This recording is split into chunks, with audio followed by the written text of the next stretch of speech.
प्राण अंत लो दिज भय, जाने हृदय त्रिनैन।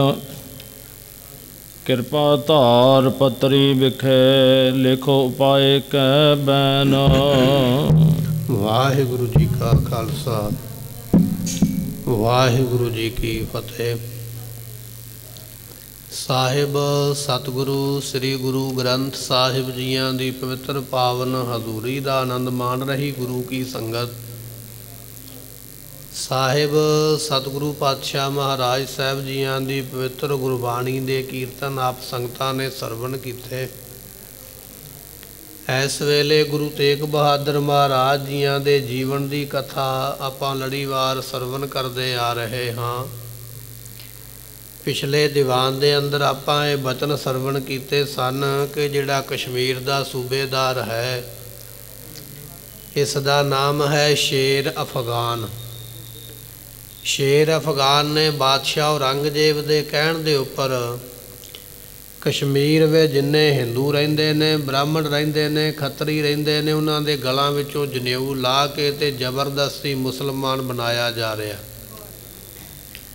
ਜਦੋਂ ਐਸੀ ਕਰੋਪੀ, ਐਸੀ ਹਾਲਤ ਕਸ਼ਮੀਰ ਦੇ ਲੋਕਾਂ ਨਾਲ ਹੋਈ ਹੈ ਤੇ ਫਿਰ ਕੁਝ ਪੰਡਤ ਜਿਹੜੇ ਸਨ, ਇਹਨਾਂ ਦਾ ਮੁਖੀਆ ਹੈ ਪੰਡਤ ਕਿਰਪਾ ਰਾਮ, ਇਹਨਾਂ ਨੇ ਕਸ਼ਮੀਰ ਦੇ ਸੂਬੇ ਦੇ ਕੋਲੋਂ 6 ਮਹੀਨੇ ਦੀ ਸਮੇਂ ਦਾ ਮੋਹਲਤ ਮੰਗੀ ਵੀ 6 ਮਹੀਨੇ ਦਾ ਸਮਾਂ ਦੇ ਦੇ।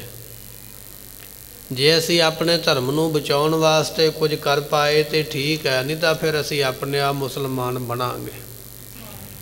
ਇਸ ਤਰ੍ਹਾਂ ਕਹਿ ਕੇ ਸੂਬੇਦਾਰ ਨੂੰ ਅਮਰਨਾਥ ਗੁਫਾ ਜੋ ਕਸ਼ਮੀਰ ਦੇ ਵਿੱਚ ਹੀ ਹੈ, ਇਹ ਸਾਰੇ ਬ੍ਰਾਹਮਣ ਇਕੱਠੇ ਹੋ ਕੇ 1400 ਦੇ ਲਾਗੇ ਬੰਨੇ ਇਹਨਾਂ ਦੀ ਗਿਣਤੀ ਹੈ, ਇਸ ਗੁਫਾ ਦੇ ਵਿੱਚ ਕੋਲ ਜਾ ਕੇ ਮਹਾਦੇਵ ਦੀ, ਸ਼ਿਵ ਜੀ ਦੀ ਅਰਾਧਨਾ ਕਰਨ ਲੱਗੇ। ਭੁੱਖੇ ਤੇ ਪਿਆਸੇ ਰਹਿ ਕੇ ਪਾਣੀ ਪੀਣਾ ਛੱਡ ਦਿੱਤਾ, ਭੋਜਨ ਛਕਣਾ ਛੱਡ ਦਿੱਤਾ। ਉਹਦੇ ਨਾਮਾਂ ਨੂੰ ਉਚਾਰਦੇ ਨੇ, ਮੰਤਰ ਜਪਦੇ ਨੇ, ਸਾਡੀ ਰੱਖਿਆ ਕਰ। ਇਹ ਪ੍ਰਸੰਗ ਆਪਾਂ ਪਿੱਛੇ ਸਰਵਣ ਕਰ ਆਏ ਹਾਂ। ਇੱਥੋਂ ਅੱਗੇ ਲੜੀ ਸਰਵਣ ਕਰਾਂਗੇ ਵੀ ਅੱਗੇ ਕੀ ਕੌਤਕ ਵਰਤਤਾ। ਆਓ ਮਨ ਬਿਰਤੀਆਂ ਟਿਕਾਈਏ, ਭਾਵਨਾ ਦੇ ਨਾਲ ਸਰਵਣ ਕਰੀਏ, ਮਿਲ ਕੇ ਆਖੀਏ ਸਤਨਾਮ ਸ੍ਰੀ ਵਾਹਿਗੁਰੂ ਸਾਹਿਬ ਜੀ। ਤੋਹਰਾ ਪ੍ਰਾਨ ਅੰਤ ਲੋ ਦਿਜ ਭੈ, ਜਾਣੇ ਹਿਰਦੈ ਤ੍ਰਿਨੈਨ। ਇਹ ਜਿਹੜੇ ਪੰਡਤ ਬ੍ਰਾਹਮਣ ਗਏ ਨੇ ਨਾ ਅਮਰਨਾਥ ਗੁਫਾ ਆਰਾਧਨ ਵਾਸਤੇ ਸ਼ਿਵ ਜੀ ਨੂੰ, ਇਸ ਵੇਲੇ ਇਹਨਾਂ ਵਿਚਾਰਿਆਂ ਦਾ ਹੁਣ ਪ੍ਰਾਣਾਂ ਦਾ ਅੰਤ ਆ ਗਿਆ।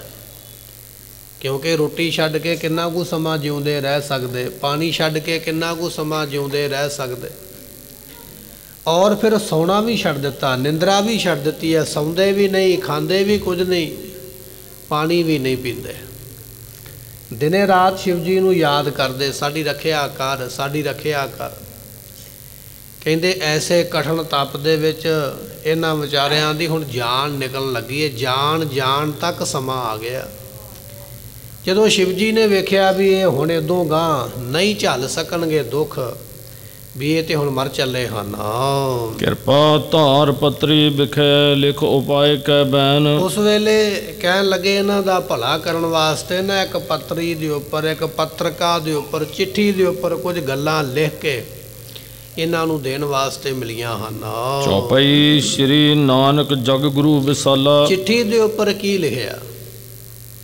ਜਿਹੜੀ ਚਿੱਠੀ ਪ੍ਰਾਪਤ ਹੋਈ ਨਾ ਬ੍ਰਾਹਮਣਾਂ ਨੂੰ ਅਮਰਨਾਥ ਦੀ ਗੁਫਾ ਤੋਂ, ਉਹਦੇ ਵਿੱਚ ਲਿਖਿਆ ਸੀ ਵੀ ਗੁਰੂ ਨਾਨਕ ਸਾਹਿਬ ਨੇ ਕਲਯੁਗ ਦੇ ਅਵਤਾਰ, ਜੋ ਪਰਮੇਸ਼ਰ ਹਨ, ਜਿਹੜੇ ਐਸੇ ਗੁਰੂ ਹਨ ਅਪਰ ਮੇ ਸਮਰੱਥ ਕਲ ਕਾਲਾ, ਤੇ ਉਹ ਨੇ ਇਸ ਕਲਯੁਗ ਦੇ ਸਮੇਂ ਦੇ ਵਿੱਚ ਸਮਰੱਥ। ਜੇ ਜ਼ੋਰ ਕਿਸੇ ਦਾ ਚੱਲੇਗਾ ਕਲਯੁਗ ਦੇ ਵਿੱਚ ਤੇ ਗੁਰੂ ਨਾਨਕ ਸਾਹਿਬ ਦਾ ਚੱਲੇਗਾ। ਉਹਨਾਂ ਤੋਂ ਬਿਨਾਂ ਕੋਈ ਇਹੋ ਜਿਹਾ ਤਾਕਤਵਰ ਨਹੀਂ ਜਿਹੜਾ ਕਲਯੁਗ ਦੇ ਨਾਲ ਮੱਥਾ ਲਾਵੇ। ਕਲਯੁਗ ਦਾ ਯੁੱਗ ਹੈ ਤੇ ਗੁਰੂ ਨਾਨਕ ਸਾਹਿਬ ਮਹਾਰਾਜ ਕਲਯੁਗ ਦੇ ਅਵਤਾਰ ਬਾਦਸ਼ਾਹ ਨੇ। ਉਹਨਾਂ ਦੀ ਤਾਕਤ ਅੱਗੇ ਕਲਯੁਗ ਖਲੋ ਨਹੀਂ ਸਕੇਗਾ। ਤੇ ਕੇਵਲ ਉਹ ਹੀ ਨੇ ਜਿਹੜੀ ਤੁਹਾਡੀ ਰੱਖਿਆ ਕਰ ਸਕਦੇ, ਨਹੀਂ ਤਾਂ ਰੱਖਿਆ ਨਹੀਂ ਹੋਣੀ ਹੈ। ਤਿੰਨ ਗਾਦੀ ਪਰ ਬੈਠੇ ਹੋ ਜੋਏ, ਤੇ ਉਹ ਗੁਰੂ ਨਾਨਕ ਸਾਹਿਬ ਦੀ ਗੁਰਤਾ ਗੱਦੀ ਤੇ ਇਸ ਵੇਲੇ ਜਿਹੜੇ ਗੁਰੂ ਸਾਹਿਬਾਨ ਬੈਠੇ ਹੋਏ ਨੇ, ਜਿਹੜੇ ਗੁਰੂ ਸਾਹਿਬ ਬਰਾਜੇ ਹੋਏ ਹਨ। ਕਾਜ ਤੁਮਾਰੇ ਸਾਰਹ ਸੋਏ, ਤੇ ਇਹ ਤੁਹਾਡਾ ਕੰਮ ਉਸ ਗੁਰੂ ਨੇ ਕਰਨਾ ਹੈ। ਜਦੋਂ ਇਹਨਾਂ ਨੇ ਅਰਾਧਨਾ ਕੀਤੀ ਨਾ ਅਮਰਨਾਥ ਦੀ ਗੁਫਾ ਤੇ, ਕਸ਼ਮੀਰ ਦੇ ਵਿੱਚ ਗੁਫਾ ਬਣੀ ਹੈ, ਅੱਜ ਵੀ ਲੋਕ ਜਾਂਦੇ ਤੇ ਕਹਿਣ ਲੱਗੇ ਜਦੋਂ ਅਰਾਧਨਾ ਕੀਤੀ ਵੀ ਵਾਰ-ਵਾਰ ਧਿਆਇਆ ਉਸ ਵੇਲੇ ਵੀ ਸਾਡੀ ਰੱਖਿਆ ਕਰ, ਮਦਦ ਕਰ, ਤੇ ਫਿਰ ਇੱਕ ਚਿੱਠੀ ਮਿਲੀ ਇਹਨਾਂ ਬ੍ਰਾਹਮਣਾਂ ਨੂੰ। ਉਹਦੇ ਵਿੱਚ ਲਿਖਿਆ ਵੀ ਗੁਰੂ ਨਾਨਕ ਸਾਹਿਬ ਪਾਤਸ਼ਾਹ ਕਲਯੁਗ ਦੇ ਅਵਤਾਰ ਨੇ ਔਰ ਸਮਰੱਥ ਨੇ, ਜੋ ਚਾਹਣ ਉਹ ਕਰ ਸਕਦੇ। ਜੇ ਤੁਸੀਂ ਆਪਣੇ ਧਰਮ ਦੀ ਰੱਖਿਆ ਚਾਹੁੰਦੇ ਹੋ ਤਾਂ ਗੁਰੂ ਨਾਨਕ ਸਾਹਿਬ ਦੀ ਸ਼ਰਨ ਵਿੱਚ ਜਾਓ। ਜਿਹੜਾ ਵੀ ਇਸ ਵੇਲੇ ਗੁਰੂ ਗੁਰਤਾ ਗੱਦੀ ਤੇ ਬਿਰਾਜਮਾਨ ਹੈ ਉਹ ਤੁਹਾਡੇ ਧਰਮ ਦੀ ਰਾਖੀ ਕਰੇਗਾ। ਇਹੀ ਪੱਤਰਕਾ ਲੈ ਤੁਮ ਜਾਵੋ। ਤੇ ਇਹ ਜਿਹੜੀ ਪੱਤਰਕਾ ਮੈਂ ਤੁਹਾਨੂੰ ਦਿੱਤੀ ਹੈ ਇਹ ਤੁਸੀਂ ਲੈ ਕੇ ਜਾਣਾ ਕਰੋ। ਬਿਰਥਾ ਆਪਣੀ ਸਕਲ ਸੁਣਾਵੋ। ਤੇ ਸਾਰੀ ਆਪਣੀ ਬਿਰਥਾ ਪੀੜਾ ਦੁੱਖ ਜਾ ਕੇ ਉਹਨਾਂ ਨੂੰ ਸੁਣਾਓ ਵੀ ਸਾਨੂੰ ਆ ਮਜਬੂਰੀ ਹੈ। ਸੋ ਰੱਖਾਂਗੇ ਧਰਮ ਤੁਹਾਰਾ। ਇਸ ਕਰਕੇ ਫਿਰ ਗੁਰੂ ਪਾਤਸ਼ਾਹ ਤੁਹਾਡੇ ਤੇ ਕਿਰਪਾ ਕਰਨਗੇ ਤੇ ਤੁਹਾਡੇ ਧਰਮ ਦੀ ਰੱਖਿਆ ਕਰਨਗੇ। ਐਨ ਬਿਨ ਅਨ ਤੇ ਹੋਵੇ ਨਾ ਉਬਾਰਾ। ਉਹਨਾਂ ਤੋਂ ਬਿਨਾ ਕਲਯੁਗ ਦੇ ਵਿੱਚ ਕੋਈ ਇੰਨਾ ਸਮਰੱਥ ਨਹੀਂ ਕਿ ਜਿਹੜਾ ਤੁਹਾਡੇ ਧਰਮ ਦੀ ਰੱਖਿਆ ਕਰੇ। ਕਲਯੁਗ ਦਾ ਸਮਾਂ ਬੜਾ ਭਿਆਨਕ ਹੈ। ਕਿਸੇ ਵੀ ਪੈਗੰਬਰ ਦੇ ਵਿੱਚ, ਕਿਸੇ ਵੀ ਅਵਤਾਰ ਦੇ ਵਿੱਚ, ਕਿਸੇ ਵੀ ਦੇਵਤੇ ਵਿੱਚ ਇਸ ਵੇਲੇ ਇੰਨੀ ਤਾਕਤ ਨਹੀਂ ਵੀ ਕਲਯੁਗ ਦੇ ਸਮੇਂ ਨਾਲ ਕੋਈ ਮੱਥਾ ਲਾਵੇ। ਇਸ ਵੇਲੇ ਸਮਰੱਥ ਨੇ ਗੁਰੂ ਨਾਨਕ ਸਾਹਿਬ ਤੇ ਉਹਨਾਂ ਦੇ ਕੋਲ ਜਾਓ, ਉਹ ਤੁਹਾਡੇ ਧਰਮ ਦੀ ਰੱਖਿਆ ਕਰਨਗੇ। ਉਠੋ ਆਹਾਰ ਜਾਏ ਕਰ ਕਰੋ। ਤੇ ਇਸ ਕਰਕੇ ਉਠੋ, ਹੁਣ ਇੱਥੇ ਨਾ ਭੁੱਖੇ ਬੈਠੇ ਰਹੋ। 4 ਦਿਨਾਂ ਤੋਂ, ਕਈ ਦਿਨਾਂ ਤੋਂ ਪ੍ਰਸ਼ਾਦਾ ਛੱਡਿਆ, ਪਾਣੀ ਛੱਡਿਆ, ਉੱਠ ਕੇ ਭੋਜਨ ਪ੍ਰਸ਼ਾਦਾ ਛਕ ਲੈਣਾ ਕਰੋ। ਹਿਰਦੈ ਭਰੋਸਾ ਗੁਰ ਪਰ ਧਰੋ। ਤੇ ਆਪਣੇ ਹਿਰਦੇ ਵਿੱਚ ਗੁਰੂ ਦੇ ਉੱਪਰ ਭਰੋਸਾ ਰੱਖੋ। ਗੁਰੂ ਦੇ ਉੱਪਰ ਭਰੋਸਾ ਰੱਖ ਕੇ ਤੇ ਜਾਣਾ ਕਰੋ। ਜੈ ਦਿਜ ਬੈਠੇ ਮੰਡਲ ਕਰਕੇ। ਜਿੱਥੇ ਸਾਰੇ ਇਹ ਬੈਠੇ ਸਨ ਪੰਡਤ ਘੇਰਾ ਬਣਾ ਕੇ, ਗਰੁੱਪ ਬਣਾ ਕੇ ਮੰਤਰ ਪੜਨ ਵਾਸਤੇ, ਜਾਪ ਕਰਨ ਵਾਸਤੇ, ਜਿੱਥੇ ਇਹ ਪੰਡਤ ਬੈਠੇ ਹੋਏ ਹਨ। ਤ੍ਰਿਖਤ ਸ਼ੁੱਧਤ ਸੰਕਟ ਕੋ ਧਰ ਕੇ। ਇਹਨਾਂ ਦੇ ਕੋਲ ਤ੍ਰਿਖਾ ਵੀ ਹੈ, ਪਿਆਸ ਵੀ ਲੱਗੀ ਹੋਈ ਹੈ, ਭੁੱਖ ਨਾਲ ਵੀ ਮਰਦੇ ਪਏ। ਭੁੱਖੇ ਤੇ ਪਿਆਸੇ ਸਾਰੇ ਪੰਡਤ ਬ੍ਰਾਹਮਣ ਬੈਠੇ ਹਨ। ਅਰਧ ਜਾਮ ਜਾਮਨ ਜਬ ਰਹੀ। ਜਦੋਂ ਇਸ ਤਰ੍ਹਾਂ ਅੱਧੀ ਰਾਤ ਬਤੀਤ ਹੋ ਗਈ ਹੈ, 12-1 ਦਾ ਰਾਤ ਦਾ ਸਮਾਂ, ਅੱਧੀ ਰਾਤ ਹਾਲੇ ਬਾਕੀ ਹੈ। ਵਿਪਰ ਬ੍ਰਿੰਦ ਵਿੱਚ ਉਤਰੀ ਰਹੀ। ਤੇ ਕਹਿਣ ਲੱਗੇ ਵੀ ਇਹ ਚਿੱਠੀ ਜਿਹੜੀ ਹੈ ਨਾ ਉਹ ਬ੍ਰਾਹਮਣਾਂ ਨੂੰ ਉੱਥੇ ਪ੍ਰਾਪਤ ਹੋਈ ਹੈ। ਕੁਝ ਵਿਦਵਾਨਾਂ ਦਾ ਜ਼ਿਕਰ ਹੈ ਵੀ ਇਹਨਾਂ ਨੂੰ ਚਿੱਠੀ ਮਿਲੀ ਹੈ ਇੱਥੋਂ, ਜਿੱਥੇ ਬੈਠੇ ਸਨ ਵਿਚਕਾਰ ਚਿੱਠੀ ਡਿੱਗ ਪਈ। ਉਹਦੇ ਉੱਪਰ ਲਿਖਿਆ ਸੀ ਵੀ ਗੁਰੂ ਨਾਨਕ ਸਾਹਿਬ ਦੀ ਸ਼ਰਨ ਵਿੱਚ ਜਾਓ, ਤੁਹਾਡੇ ਧਰਮ ਦੀ ਰਾਖੀ ਕਰਨਗੇ। ਤੇ ਕਈਆਂ ਦੀ ਇਹ ਵਿਚਾਰ ਹੈ ਵੀ ਇਹਨਾਂ ਨੂੰ ਗੁਫਾ ਦੇ ਵਿੱਚੋਂ ਆਵਾਜ਼ ਆਈ, ਆਵਾਜ਼ ਸੁਣਾਈ ਦਿੱਤੀ ਵੀ ਇਸ ਵੇਲੇ ਕਲਯੁਗ ਦਾ ਯੁੱਗ ਹੈ, ਅਸੀਂ ਕੁਝ ਨਹੀਂ ਕਰ ਸਕਦੇ, ਸਾਡੇ ਵਿੱਚ ਇੰਨੀ ਸਮਰੱਥਾ ਨਹੀਂ, ਸਾਡੇ ਵਿੱਚ ਇੰਨਾ ਬਲ ਨਹੀਂ, ਤੇ ਜੇ ਕੁਝ ਕਰ ਸਕਦੇ ਤੇ ਗੁਰੂ ਨਾਨਕ ਸਾਹਿਬ ਕਰ ਸਕਦੇ, ਤੁਸੀਂ ਉਹਨਾਂ ਦੀ ਸ਼ਰਨ ਵਿੱਚ ਜਾਓ। ਕੁਝ ਆਖਦੇ ਵੀ ਆਵਾਜ਼ਾਂ ਪ੍ਰਾਪਤ, ਆਵਾਜ਼ ਸੁਣਾਈ ਦਿੱਤੀ ਗੁਫਾ ਦੇ ਅੰਦਰੋਂ। ਕੁਝ ਆਖਦੇ ਵੀ ਚਿੱਠੀ ਇਹਨਾਂ ਨੂੰ ਪ੍ਰਾਪਤ ਹੋਈ ਹੈ। ਭਈ ਪ੍ਰਵਾਤ ਸੂਰ ਉਜਿਆਰਾ। ਜਦੋਂ ਦਿਨ ਚੜ੍ਹਿਆ ਤੇ ਕਹਿਣ ਲੱਗੇ ਸੂਰਜ ਦੀ ਰੋਸ਼ਨੀ ਹੋਈ ਨਾ, ਇਹ ਤੇ ਰਾਤ ਦੀ ਗੱਲ ਹੈ ਨਾ ਵੀ ਰਾਤ ਨੂੰ ਚਿੱਠੀ ਮਿਲੀ। ਜਦੋਂ ਅਗਲਾ ਦਿਨ ਚੜ੍ਹਿਆ, ਸਵੇਰੇ ਸੂਰਜ ਚੜ੍ਹਿਆ ਹੈ, ਪਰ ਉਸ ਕਾਗਦ ਸਭਨ ਨਿਹਾਰ। ਇਹਨਾਂ ਨੇ ਰਾਤ ਨੂੰ ਤੇ ਨਹੀਂ ਪਤਾ ਲੱਗਾ, ਹਨੇਰੇ ਵਿੱਚ ਨਹੀਂ ਪਤਾ ਲੱਗਾ ਵੀ ਚਿੱਠੀ ਕਿੱਧਰੋਂ ਆਈ ਹੈ, ਕਿਸ ਪਾਸਿਓਂ ਆਈ, ਕਿਵੇਂ ਸਾਡੇ ਵਿੱਚ ਕੋਈ ਰੱਖ ਗਿਆ ਕਿ ਡਿੱਗ ਪਈ ਹੈ। ਪਰ ਜਦੋਂ ਦਿਨ ਦਾ ਉਜਾਲਾ ਹੋਇਆ ਨਾ, ਦਿਨੇ ਦਾ ਸੂਰਜ ਚੜ੍ਹਿਆ, ਤੇ ਇਹਨਾਂ ਸਾਰਿਆਂ ਨੇ ਚਿੱਠੀ ਪਈ ਹੋਈ ਵੇਖੀ ਹੈ। ਹਾਥ ਉਠਾਏ ਬਿਲੋਕਾ ਖੋਲਾ। ਉਸ ਵੇਲੇ ਇੱਕ ਜਾਣੇ ਨੇ ਉਹ ਚਿੱਠੀ ਫੜੀ ਤੇ ਉਸ ਨੂੰ ਫੜ ਕੇ ਉਹਨੂੰ ਖੋਲਿਆ, ਤੇ ਖੋਲ ਕੇ ਜਦੋਂ ਉਹਦੇ ਵੱਲ ਵੇਖਿਆ ਹੈ, ਅੱਖਰ ਸ਼ੁੱਧ ਪਾਠ ਕਰ ਬੋਲਾ। ਤੇ ਉਹਦੇ ਸ਼ੁੱਧ ਅੱਖਰਾਂ ਦਾ ਪਾਠ ਜੋ ਉਹਦੇ ਵਿੱਚ ਲਿਖਿਆ ਸੀ ਨਾ, ਸੰਸਕ੍ਰਿਤ ਦੇ ਅੱਖਰਾਂ ਵਿੱਚ ਜੋ ਵੀ ਲਿਖਿਆ ਸੀ, ਉਹ ਜਿਹੜਾ ਚਿੱਠੀ ਪੜਨ ਵਾਲਾ ਪੰਡਤ ਹੈ ਉਹਨੇ ਪੜ੍ਹ ਕੇ ਚਿੱਠੀ ਸਾਰਿਆਂ ਨੂੰ ਸੁਣਾ ਦਿੱਤੀ ਹੈ। ਜਾਨ ਅਚੰਭੈ ਮਿਲ ਸਮੁਦਾਇ। ਤੇ ਸਾਰੇ ਬੜੇ ਹੈਰਾਨ ਹੋਏ, ਕਹਿਣ ਲੱਗੇ ਚਿੱਠੀ ਆਈ, ਪਤਾ ਕੋਈ ਨਹੀਂ ਲੱਗਾ। ਸਾਰੇ ਹੈਰਾਨ ਹਨ। ਪਠਤ ਸੁਨਤ ਸਭ ਹੋਵੇ ਇੱਕ। ਇਹ ਸਾਰੇ ਇੱਕ ਥਾਂ ਤੇ ਇਕੱਠੇ ਹੋ ਗਏ ਤੇ ਇੱਕ ਜਾਣੇ ਨੇ ਸਾਰਿਆਂ ਨੂੰ ਪੜ੍ਹ ਕੇ ਉੱਚੀ ਆਵਾਜ਼ ਦੇ ਵਿੱਚ ਸੁਣਾਈ ਵੀ ਆਹ ਚਿੱਠੀ ਵਿੱਚ ਇਸ ਤਰ੍ਹਾਂ ਕੁਝ ਲਿਖਿਆ ਹੈ। ਭਲੀ ਭਾਂਤ ਆਸ਼ਾ ਕੋ ਜਾਨ। ਹੁਣ ਇਹਨਾਂ ਨੂੰ ਅੰਸ਼ਾ ਸਿਧਾਂਤ ਪਤਾ ਲੱਗ ਗਿਆ ਵੀ ਇਹ ਚਿੱਠੀ ਸਾਨੂੰ ਕੀ ਕਹਿ ਰਹੀ ਹੈ, ਚਿੱਠੀ ਦੀ ਰਮਜ ਕੀ ਹੈ, ਚਿੱਠੀ ਦਾ ਰਾਜ ਕੀ ਹੈ। ਰਾਜ ਇਹ ਸੀ ਵੀ ਗੁਰੂ ਨਾਨਕ ਸਾਹਿਬ ਤੋਂ ਬਿਨਾਂ ਤੁਹਾਡੇ ਧਰਮ ਦੀ ਰਾਖੀ ਨਹੀਂ ਕਿਸੇ ਨੇ ਕਰਨੀ। ਕਲਯੁਗ ਦੇ ਵਿੱਚ ਕੋਈ ਹੋਰ ਇੰਨਾ ਸਮਰੱਥ ਨਹੀਂ ਹੈ ਜਿਹੜਾ ਤੁਹਾਡੇ ਧਰਮ ਨੂੰ ਬਚਾ ਸਕੇ। ਇਹ ਸਿਧਾਂਤ ਇਹਨਾਂ ਨੇ ਜਾਣ ਲਿਆ ਵੀ ਜੇ ਅਸੀਂ ਆਪਣਾ ਧਰਮ ਬਚਾਉਣਾ ਹੈ ਤਾਂ ਸਾਨੂੰ ਗੁਰੂ ਨਾਨਕ ਸਾਹਿਬ ਦੀ ਸ਼ਰਨ ਵਿੱਚ ਜਾਣਾ ਪਵੇਗਾ। ਇਹ ਗੱਲ ਨੂੰ ਚੰਗੀ ਤਰ੍ਹਾਂ ਸੋਚ ਕੇ ਕੌਣ ਗੁਰੂ ਅਬ ਕਰੋ ਬਖਾਨ। ਉਸ ਵੇਲੇ ਇਹ ਤੇ ਪਤਾ ਲੱਗ ਗਿਆ, ਚਿੱਠੀ ਵਿੱਚ ਸਾਫ਼ ਹੀ ਲਿਖਿਆ ਸੀ ਵੀ ਗੁਰੂ ਨਾਨਕ ਸਾਹਿਬ ਤੁਹਾਡੇ ਧਰਮ ਦੀ ਰਾਖੀ ਕਰਨਗੇ, ਜਾਂ ਉਹਨਾਂ ਦੀ ਥਾਂ ਤੇ ਜਿਹੜੇ ਗੁਰੂ ਸਾਹਿਬਾਨ ਬੈਠੇ ਨੇ ਉਹ ਰਾਖੀ ਕਰਨਗੇ। ਇਹ ਤੇ ਪਤਾ ਲੱਗ ਗਿਆ, ਪਰ ਹੁਣ ਇਹ ਨਹੀਂ ਪਤਾ ਵੀ ਇਸ ਵੇਲੇ ਗੁਰੂ ਕੌਣ ਹੈ, ਇਹ ਨਹੀਂ ਪਤਾ। ਤੇ ਉਸ ਵੇਲੇ ਕੌਣ ਗੁਰੂ ਅਬ ਕਰੋ ਬਖਾਨ, ਇਹ ਜਿਹੜੇ ਪੰਡਤ ਸੀ ਨਾ ਇੱਕ ਦੂਜੇ ਨੂੰ ਸਵਾਲ ਕਰਨ ਲੱਗ ਪਏ ਇੱਕ ਦੂਜੇ ਨੂੰ ਪੁੱਛਦਾ, ਦੂਜੇ ਤੀਜੇ ਨੂੰ ਪੁੱਛਦਾ, ਕਹਿਣ ਲੱਗੇ ਵੀ ਤੈਨੂੰ ਪਤਾ ਵੀ ਇਸ ਵੇਲੇ ਗੁਰੂ ਕੌਣ ਹੈ? ਉਹ ਕਹਿੰਦਾ ਮੈਨੂੰ ਤਾਂ ਨਹੀਂ ਪਤਾ, ਚੱਲ ਆਪਾਂ ਦੂਜੇ ਨੂੰ ਪੁੱਛਦੇ ਹਾਂ। ਫਿਰ ਅਗਲੇ ਨੂੰ ਸਵਾਲ ਕੀਤਾ ਜਾਂਦਾ, ਫਿਰ ਅਗਲੇ ਨੂੰ ਸਵਾਲ ਕੀਤਾ ਜਾਂਦਾ। ਇੱਕ ਦੂਜੇ ਨੂੰ ਪੁੱਛਦੇ ਨੇ ਵੀ ਇਸ ਵੇਲੇ ਗੁਰੂ ਕਿਹੜੇ ਬਿਰਾਜਮਾਨ ਹਨ। ਤਿੰਨ ਮਹਾ ਇੱਕ ਦਿਜ ਲਖੈ ਬਿਰਤੰਤ। ਤੇ ਉਸ ਵੇਲੇ ਉਹਨਾਂ ਸਾਰਿਆਂ ਨੂੰ ਤੇ ਨਹੀਂ ਪਤਾ, ਪਰ ਇੱਕ ਵਿੱਚੋਂ ਇਹੋ ਜਿਹਾ ਸੀ ਜਿਹੜਾ ਗੁਰੂ ਘਰ ਬਾਰੇ ਕੁਝ ਜਾਣਦਾ ਸੀ, ਤੇ ਜਿਹੜਾ ਜਾਣਦਾ ਸੀ ਨਾ ਉਹਨੇ ਆਖਿਆ ਵੀ ਮੈਨੂੰ ਕੁਝ ਪਤਾ ਤੇ ਮੈਂ ਦੱਸ ਦਿੰਦਾ ਹਾਂ। ਤੇਗ ਬਹਾਦਰ ਗੁਰ ਭਗਵੰਤ। ਇਸ ਵੇਲੇ ਗੁਰੂ ਨਾਨਕ ਸਾਹਿਬ ਦੀ ਗੁਰਤਾ ਗੱਦੀ ਤੇ ਜਿਹੜੇ ਗੁਰੂ ਸਾਹਿਬਾਨ ਬੈਠੇ ਨੇ ਉਹਨਾਂ ਦਾ ਨਾਮ ਹੈ ਗੁਰੂ ਤੇਗ ਬਹਾਦਰ ਪਾਤਸ਼ਾਹ, ਜਿਹੜੇ ਗੁਰੂ ਨਾਨਕ ਸਾਹਿਬ ਦਾ ਸਰੂਪ ਨੇ, ਪਰਮੇਸ਼ਰ ਦਾ ਰੂਪ ਨੇ। ਇਹ ਜਿੰਨੇ ਗੁਫਾ ਦੇ ਵਿੱਚ ਪੰਡਤ ਗਏ ਸਨ, ਬ੍ਰਾਹਮਣ ਅਮਰਨਾਥ ਦੀ ਗੁਫਾ ਦੇ ਵਿੱਚ, ਉਹਨਾਂ ਸਾਰੇ ਬ੍ਰਾਹਮਣਾਂ ਵਿੱਚੋਂ ਇੱਕ ਬ੍ਰਾਹਮਣ ਨੇ ਆਖਿਆ ਵੀ ਮੈਂ ਉਸ ਗੁਰੂ ਨੂੰ ਜਾਣਦਾ ਹਾਂ ਜਿਹੜੇ ਗੁਰੂ ਇਸ ਵੇਲੇ ਗੁਰਤਾ ਗੱਦੀ ਤੇ ਹਨ। ਸਬਰ ਸੁਨਾਵਤ ਬਾਕੇ ਉਚਾਰਾ। ਤੇ ਉਸਨੇ ਫਿਰ ਸਾਰਿਆਂ ਨੂੰ ਸੁਣਾਇਆ, ਕਹਿਣ ਲੱਗਾ ਵੀ ਮੈਂ ਇਕੱਲਾ ਗੁਰੂ ਦਾ ਨਾਮ ਨਹੀਂ ਜਾਣਦਾ, ਮੈਂ ਤੇ ਪੂਰਾ ਉਹਨਾਂ ਦਾ ਇਤਿਹਾਸ ਵੀ ਜਾਣਦਾ ਹਾਂ, ਸਾਰਾ ਮੈਨੂੰ ਉਹਨਾਂ ਦੇ ਖਾਨਦਾਨ ਬਾਰੇ ਪਤਾ। ਚਲੋ ਮੈਂ ਤੁਹਾਨੂੰ ਸਾਰਿਆਂ ਨੂੰ ਦੱਸ ਹੀ ਦਿੰਦਾ ਹਾਂ ਵੀ ਗੁਰੂ ਤੇਗ ਬਹਾਦਰ ਪਾਤਸ਼ਾਹ ਕੌਣ ਹਨ। ਮੋਤੇ ਸੁਨੋ ਲਖੋ ਜਿਮ ਸਾਰਾ। ਜਿਵੇਂ ਮੈਂ ਜਾਣਦਾ ਹਾਂ ਮੈਂ ਤੁਹਾਨੂੰ ਦੱਸ ਦਿੰਦਾ, ਬਾਕੀ ਜਾਣਕਾਰੀ ਆਪਾਂ ਫਿਰ ਉੱਥੋਂ ਇਕੱਠੀ ਕਰ ਲਵਾਂਗੇ। ਪਰ ਜਿੰਨਾ ਕੁ ਮੈਨੂੰ ਪਤਾ, ਇੱਕ ਬ੍ਰਾਹਮਣ ਦੂਜਿਆਂ ਨੂੰ ਕਹਿ ਰਿਹਾ ਵੀ ਉਹ ਮੈਂ ਤੁਹਾਨੂੰ ਦੱਸ ਦਿੰਦਾ ਹਾਂ। ਸ਼੍ਰੀ ਹਰਗੋਬਿੰਦ ਪੂਰਵੇ ਆਏ। ਗੁਰੂ ਨਾਨਕ ਦੇ ਪਾਤਸ਼ਾਹ ਮਹਾਰਾਜ ਦੇ 6ਵੇਂ ਸਰੂਪ ਧੰਨ ਗੁਰੂ ਹਰਗੋਬਿੰਦ ਪਾਤਸ਼ਾਹ ਜਦੋਂ ਪਹਿਲਾਂ ਆਏ ਸਨ, ਬਿਰਧਾ ਪ੍ਰੇਮ ਵੱਡ ਧਰਿਓ ਬੁਲਾਏ। ਤੇ ਉਸ ਵੇਲੇ ਇੱਕ ਬਿਰਧ ਮਾਤਾ ਇੱਥੇ ਰਹਿੰਦੀ ਸੀ। ਪਿੱਛੇ ਇਤਿਹਾਸ ਵਿੱਚ ਆਪ ਸੰਗਤਾਂ ਨੇ ਬਚਨ ਸਰਵਣ ਕੀਤੇ ਹੋਣਗੇ। ਇੱਕ ਮਾਤਾ ਰਹਿੰਦੀ ਸੀ ਕਸ਼ਮੀਰ ਦੇ ਵਿੱਚ, ਤੇ ਉਹ ਗੁਰੂ ਹਰਗੋਬਿੰਦ ਪਾਤਸ਼ਾਹ ਮਹਾਰਾਜ ਨੂੰ ਯਾਦ ਕਰਦੀ ਸੀ ਵੀ ਮਹਾਰਾਜ ਮੇਰੇ ਕੋਲ ਆਓ।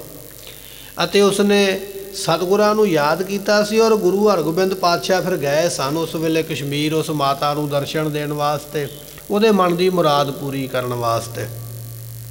ਸੋ ਇਹ ਬ੍ਰਾਹਮਣ ਦੱਸਦਾ ਪਿਆ, ਕਹਿਣ ਲੱਗਾ ਵੀ ਆਪਣੀ ਇਸ ਧਰਤੀ ਤੇ 6ਵੇਂ ਗੁਰੂ ਨੇ, ਗੁਰੂ ਹਰਗੋਬਿੰਦ ਪਾਤਸ਼ਾਹ ਨੇ ਇੱਕ ਮਾਤਾ ਦਾ ਪ੍ਰੇਮ ਭਾਵਨਾ ਵੇਖ ਕੇ ਇੱਥੇ ਆ ਕੇ ਚਰਨ ਪਾਏ ਹਨ। ਦਾਸਨ ਕੋ ਨਿਹਾਲ ਕਰ ਗਏ। ਤੇ ਉਹ ਆਪਣੇ ਦਾਸਾਂ ਨੂੰ, ਸੇਵਕਾਂ ਨੂੰ ਉਹਨਾਂ ਨੇ ਨਿਹਾਲ ਕੀਤਾ, ਜਿਹੜੇ ਜਿਹੜੇ ਉਹਨਾਂ ਨੂੰ ਯਾਦ ਕਰਦੇ ਹਨ। ਪੰਜ ਪੁੱਤਰ ਤਿੰਨ ਕੇ ਬਰ ਭਏ। ਇਹ ਦੱਸਦਾ ਪਿਆ ਵੀ ਉਸ ਗੁਰੂ ਦੇ, ਗੁਰੂ ਹਰਗੋਬਿੰਦ ਪਾਤਸ਼ਾਹ ਮਹਾਰਾਜ ਜੀਆਂ ਦੇ, ਜਿਨ੍ਹਾਂ ਨੇ ਕਸ਼ਮੀਰ ਵਿੱਚ ਪਹਿਲਾਂ ਚਰਨ ਪਾਏ ਨੇ ਮਾਤਾ ਦੀ ਭਾਵਨਾ ਵੇਖ ਕੇ, ਉਸ ਗੁਰੂ ਦੇ ਘਰ ਦੇ ਵਿੱਚ 5 ਪੁੱਤਰ ਹਨ। ਪੋਤਰਾ ਗਾਦੀ ਪਰ ਬੈਠਾਏ। ਤੇ ਫਿਰ ਉਹਨਾਂ ਨੇ ਗੁਰਤਾ ਗੱਦੀ ਤੇ ਆਪਣੇ ਪੋਤਰੇ ਨੂੰ ਬਿਠਾਇਆ। ਸਾਹਿਬ ਗੁਰੂ ਹਰਰਾਏ ਸਾਹਿਬ ਜੀਆਂ ਨੂੰ ਉਹਨਾਂ ਨੇ ਗੁਰਤਾ ਗੱਦੀ ਤੇ ਬਿਠਾਇਆ ਹੈ। ਸ਼੍ਰੀ ਹਰਗੋਬਿੰਦ ਗਏ ਸਮਾਏ। ਤੇ ਗੁਰੂ ਹਰਗੋਬਿੰਦ ਪਾਤਸ਼ਾਹ ਫਿਰ ਇਸ ਤਰ੍ਹਾਂ ਸੱਚਖੰਡ ਚਲੇ ਗਏ। ਤਨ ਸੁਤ ਸ਼੍ਰੀ ਹਰਕ੍ਰਿਸ਼ਨ ਭਏ। ਫਿਰ ਗੁਰੂ ਹਰਰਾਏ ਸਾਹਿਬ ਜੀਆਂ ਦੇ ਪੁੱਤਰ ਧੰਨ ਗੁਰੂ ਹਰਕ੍ਰਿਸ਼ਨ ਪਾਤਸ਼ਾਹ ਮਹਾਰਾਜ ਗੁਰਤਾ ਗੱਦੀ ਤੇ ਬੈਠੇ ਹਨ। ਬਾਲ ਵੈਸ ਗੁਰ ਪੂਜਤੀਏ ਹੈ। ਉਹਨਾਂ ਦੀ ਉਮਰਾਂ ਤੇ ਛੋਟੀ ਸੀਗੀ, ਤੇ ਛੋਟੀ ਉਮਰਾਂ ਦੇ ਵਿੱਚ ਸੰਗਤਾਂ ਨੇ ਉਹਨਾਂ ਨੂੰ ਪੂਜਿਆ ਹੈ। ਸੰਮਤ ਦਵੈ ਗਾਦੀ ਪਰ ਰਹੇ। 2 ਸਾਲ ਗੁਰੂ ਹਰਕ੍ਰਿਸ਼ਨ ਪਾਤਸ਼ਾਹ ਗੁਰਤਾ ਗੱਦੀ ਤੇ ਰਹੇ। 5 ਸਾਲ ਦੀ ਉਮਰਾਂ ਸੀ ਮਹਾਰਾਜ ਜੀਆਂ ਦੀ ਜਦੋਂ ਗੁਰਤਾ ਗੱਦੀ ਗੁਰੂ ਹਰਕ੍ਰਿਸ਼ਨ ਪਾਤਸ਼ਾਹ ਨੂੰ ਪ੍ਰਾਪਤ ਹੋਈ, ਅਤੇ 7 ਸਾਲ ਤੇ ਕੁਝ ਮਹੀਨਿਆਂ ਦੀ ਉਮਰਾਂ ਸੀ ਜਦੋਂ ਮਹਾਰਾਜ ਆਪਣਾ 5 ਭੌਤਿਕ ਸਰੀਰ ਛੱਡ ਕੇ ਸੱਚਖੰਡ ਨੂੰ ਚਲੇ ਗਏ। 2 ਸਾਲ ਗੁਰੂ ਹਰਕ੍ਰਿਸ਼ਨ ਪਾਤਸ਼ਾਹ ਮਹਾਰਾਜ ਗੁਰਤਾ ਗੱਦੀ ਤੇ ਬਿਰਾਜੇ ਹਨ। ਤਿਨ ਕੇ ਅੰਤ ਤਿਨੋਂ ਬਜ ਕਹੇ। ਤੇ ਜਦੋਂ ਗੁਰੂ ਹਰਕ੍ਰਿਸ਼ਨ ਪਾਤਸ਼ਾਹ ਮਹਾਰਾਜ ਦੀ ਜੋਤੀ ਜੋ ਸਮਾਉਣ ਲੱਗੇ ਨਾ ਦਿੱਲੀ ਦੀ ਧਰਤੀ ਤੇ, ਉਸ ਵੇਲੇ ਸੰਗਤ ਨੇ ਪੁੱਛਿਆ ਮਹਾਰਾਜ ਸੱਚਖੰਡ ਨੂੰ ਚੱਲੇ ਹੋ, ਪਰ ਸਾਡੇ ਤੇ ਕਿਰਪਾ ਕਰਕੇ ਇਹ ਦੱਸ ਦਿਓ ਵੀ ਅੱਗੇ ਨਾਵਾਂ ਗੁਰੂ ਕਿਹੜਾ ਹੈ, ਅਗਲਾ ਗੁਰੂ ਕੌਣ ਹੈ ਗੁਰਤਾ ਗੱਦੀ ਤੇ ਬੈਠਣ ਵਾਲਾ। ਕਿਉਂਕਿ ਗੁਰੂ ਹਰਕ੍ਰਿਸ਼ਨ ਪਾਤਸ਼ਾਹ ਤੋਂ ਪਹਿਲਾਂ ਜਿੰਨੇ ਗੁਰੂ ਸਾਹਿਬਾਨ ਜਦੋਂ ਸੱਚਖੰਡ ਨੂੰ ਜਾਣ ਲੱਗਦੇ ਸਨ, ਪਹਿਲਾਂ ਗੁਰੂ ਨੂੰ ਗੁਰਤਾ ਗੱਦੀ ਤੇ ਬਿਠਾਉਂਦੇ, ਫਿਰ ਆਪਣਾ ਸਰੀਰ ਤਿਆਗਦੇ ਸਨ। ਪਰ ਇਸ ਵੇਲੇ ਹੁਣ ਗੁਰੂ ਹਰਕ੍ਰਿਸ਼ਨ ਪਾਤਸ਼ਾਹ ਸਰੀਰ ਛੱਡਣ ਲੱਗੇ। ਸੰਗਤਾਂ ਨੇ ਆਖਿਆ ਵੀ ਇਹ ਤੇ ਨਵੀਂ ਇੱਕ ਮਰਿਆਦਾ ਬਣ ਲੱਗੀ ਹੈ ਵੀ ਸੱਚਖੰਡ ਨੂੰ ਚੱਲੇ ਹੋ, ਗੁਰੂ ਬਾਰੇ ਪਤਾ ਨਹੀਂ। ਤੇ ਫਿਰ ਮਹਾਰਾਜ ਨੇ ਸੰਗਤ ਦੀ ਬੇਨਤੀ ਸੁਣ ਕੇ ਗੁਰੂ ਹਰਕ੍ਰਿਸ਼ਨ ਪਾਤਸ਼ਾਹ ਨੇ ਉਸ ਵੇਲੇ ਬਚਨ ਆਖੇ ਹਨ। ਆਪ ਗੁਰ ਬਾਬਾ ਬਸੈ ਬਕਾਲੇ। ਕੀ ਆਖਿਆ ਸੀ ਮਹਾਰਾਜ ਨੇ? ਆਖਿਆ ਵੀ ਹੁਣ ਜਿਹੜੇ ਅਗਲੇ ਗੁਰੂ ਹੋਣਗੇ ਉਹ ਬਾਬਾ ਬਕਾਲਾ ਸਾਹਿਬ ਦੀ ਧਰਤੀ ਤੇ ਬਰਾਜੇ ਹੋਏ ਨੇ, ਉੱਥੋਂ ਪ੍ਰਗਟ ਹੋਣਗੇ। ਇਹ ਗੱਲ ਗੁਰੂ ਪਾਤਸ਼ਾਹ ਨੇ ਉਸ ਵੇਲੇ ਆਖੀ। ਬਾਬਾ ਨਾਮ ਵੱਡੇ ਦਾ ਹੈ, ਬਾਬਾ ਨਾਮ ਸਤਿਕਾਰਯੋਗ ਦਾ ਹੈ, ਔਰ ਕਈ ਇਲਾਕਿਆਂ ਵਿੱਚ ਦਾਦੇ ਨੂੰ ਵੀ ਲੋਕ ਬਾਬਾ ਕਹਿ ਦਿੰਦੇ। ਅਸਲ ਦੇ ਵਿੱਚ ਗੁਰੂ ਹਰਕ੍ਰਿਸ਼ਨ ਪਾਤਸ਼ਾਹ ਮਹਾਰਾਜ ਜੀਆਂ ਦੇ ਦਾਦਾ ਜੀ ਹੀ ਲੱਗਦੇ ਸਨ ਗੁਰੂ ਤੇਗ ਬਹਾਦਰ ਮਹਾਰਾਜ ਜੀ। ਉਹਨਾਂ ਨੇ ਸਾਂਝੀ ਜੀ ਰਮਜ ਦੇ ਨਾਲ ਇਹ ਬਚਨ ਸਮਝਾਏ, ਨਾਮ ਨਹੀਂ ਕਿਸੇ ਦਾ ਲਿਆ।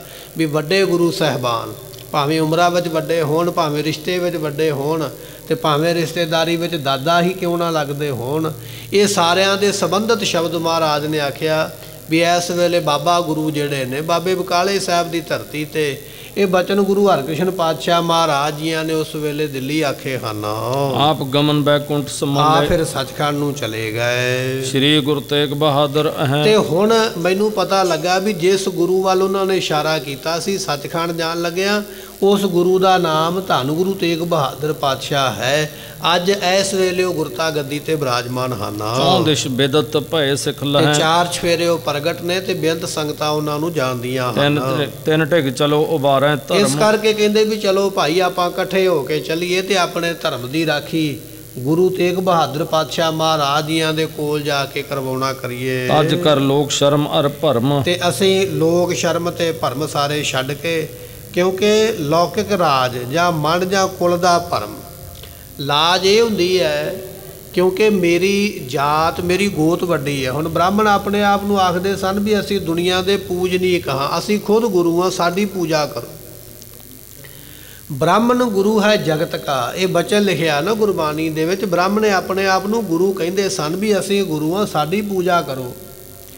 ਪਰ ਹੁਣ ਉਹਨਾਂ ਨੂੰ ਗੁਰੂ ਦੇ ਕੋਲ ਆਉਣਾ ਪਵੇ ਤੇ ਦੁਨੀਆ ਤੇ ਪੁੱਛੇਗੀ ਨਾ ਵੀ ਤੁਸੀਂ ਆਪਣੇ ਆਪ ਨੂੰ ਗੁਰੂ ਕਹਿੰਦੇ ਹੋ, ਵੱਡਾ ਕਹਿੰਦੇ ਹੋ, ਸਮਰੱਥ ਕਹਿੰਦੇ ਹੋ, ਮੰਤਰਾਂ ਦਾ ਤੁਹਾਡੇ ਕੋਲ ਬਲ ਹੈ, ਜ਼ੋਰ ਹੈ, ਤੇ ਕੀ ਗੱਲ ਤੁਹਾਨੂੰ ਆਪਣੇ ਮੰਤਰਾਂ ਤੇ ਭਰੋਸਾ ਨਹੀਂ ਰਿਹਾ, ਤੁਹਾਨੂੰ ਆਪਣੀ ਤਾਕਤ ਤੇ ਭਰੋਸਾ ਨਹੀਂ ਹੈ, ਤੁਸੀਂ ਇਸ ਵੇਲੇ ਕਿਸੇ ਹੋਰ ਦਾ ਆਸਰਾ ਲੱਭਣ ਵਾਸਤੇ ਚੱਲੇ ਹੋ। ਹੁਣ ਗੱਲ ਤੇ ਨਮੋਸ਼ੀ ਵਾਲੀ ਹੈ ਨਾ, ਪਰ ਹੁਣ ਇਸ ਵੇਲੇ ਜਾਨ ਕੁੜਕੀ ਵਿੱਚ ਆਈ ਹੈ। ਹੁਣ ਨਮੋਸ਼ੀ ਭਾਵੇਂ ਹੁੰਦੀ ਹੈ ਤੇ ਹੋ ਜਾਵੇ, ਦੁਨੀਆ ਭਾਵੇਂ ਕਈ ਤਰ੍ਹਾਂ ਦੀਆਂ ਗੱਲਾਂ ਕਹਿੰਦੀ ਹੈ ਤੇ ਕਹਿ ਲਵੇ, ਪਰ ਜਾਨ ਤਾਂ ਬਚਣੀ ਹੈ ਜੇ ਦੁਨੀਆ ਦੀ ਲਾਜ ਛੱਡਣੀ ਪਵੇਗੀ। ਦੁਨੀਆ ਦੇ ਵੱਲੋਂ ਲੋਕ ਕੀ ਕਹਿਣਗੇ ਇਹ ਗੱਲ ਪਰੇ ਕਰਨੀ ਪਵੇਗੀ।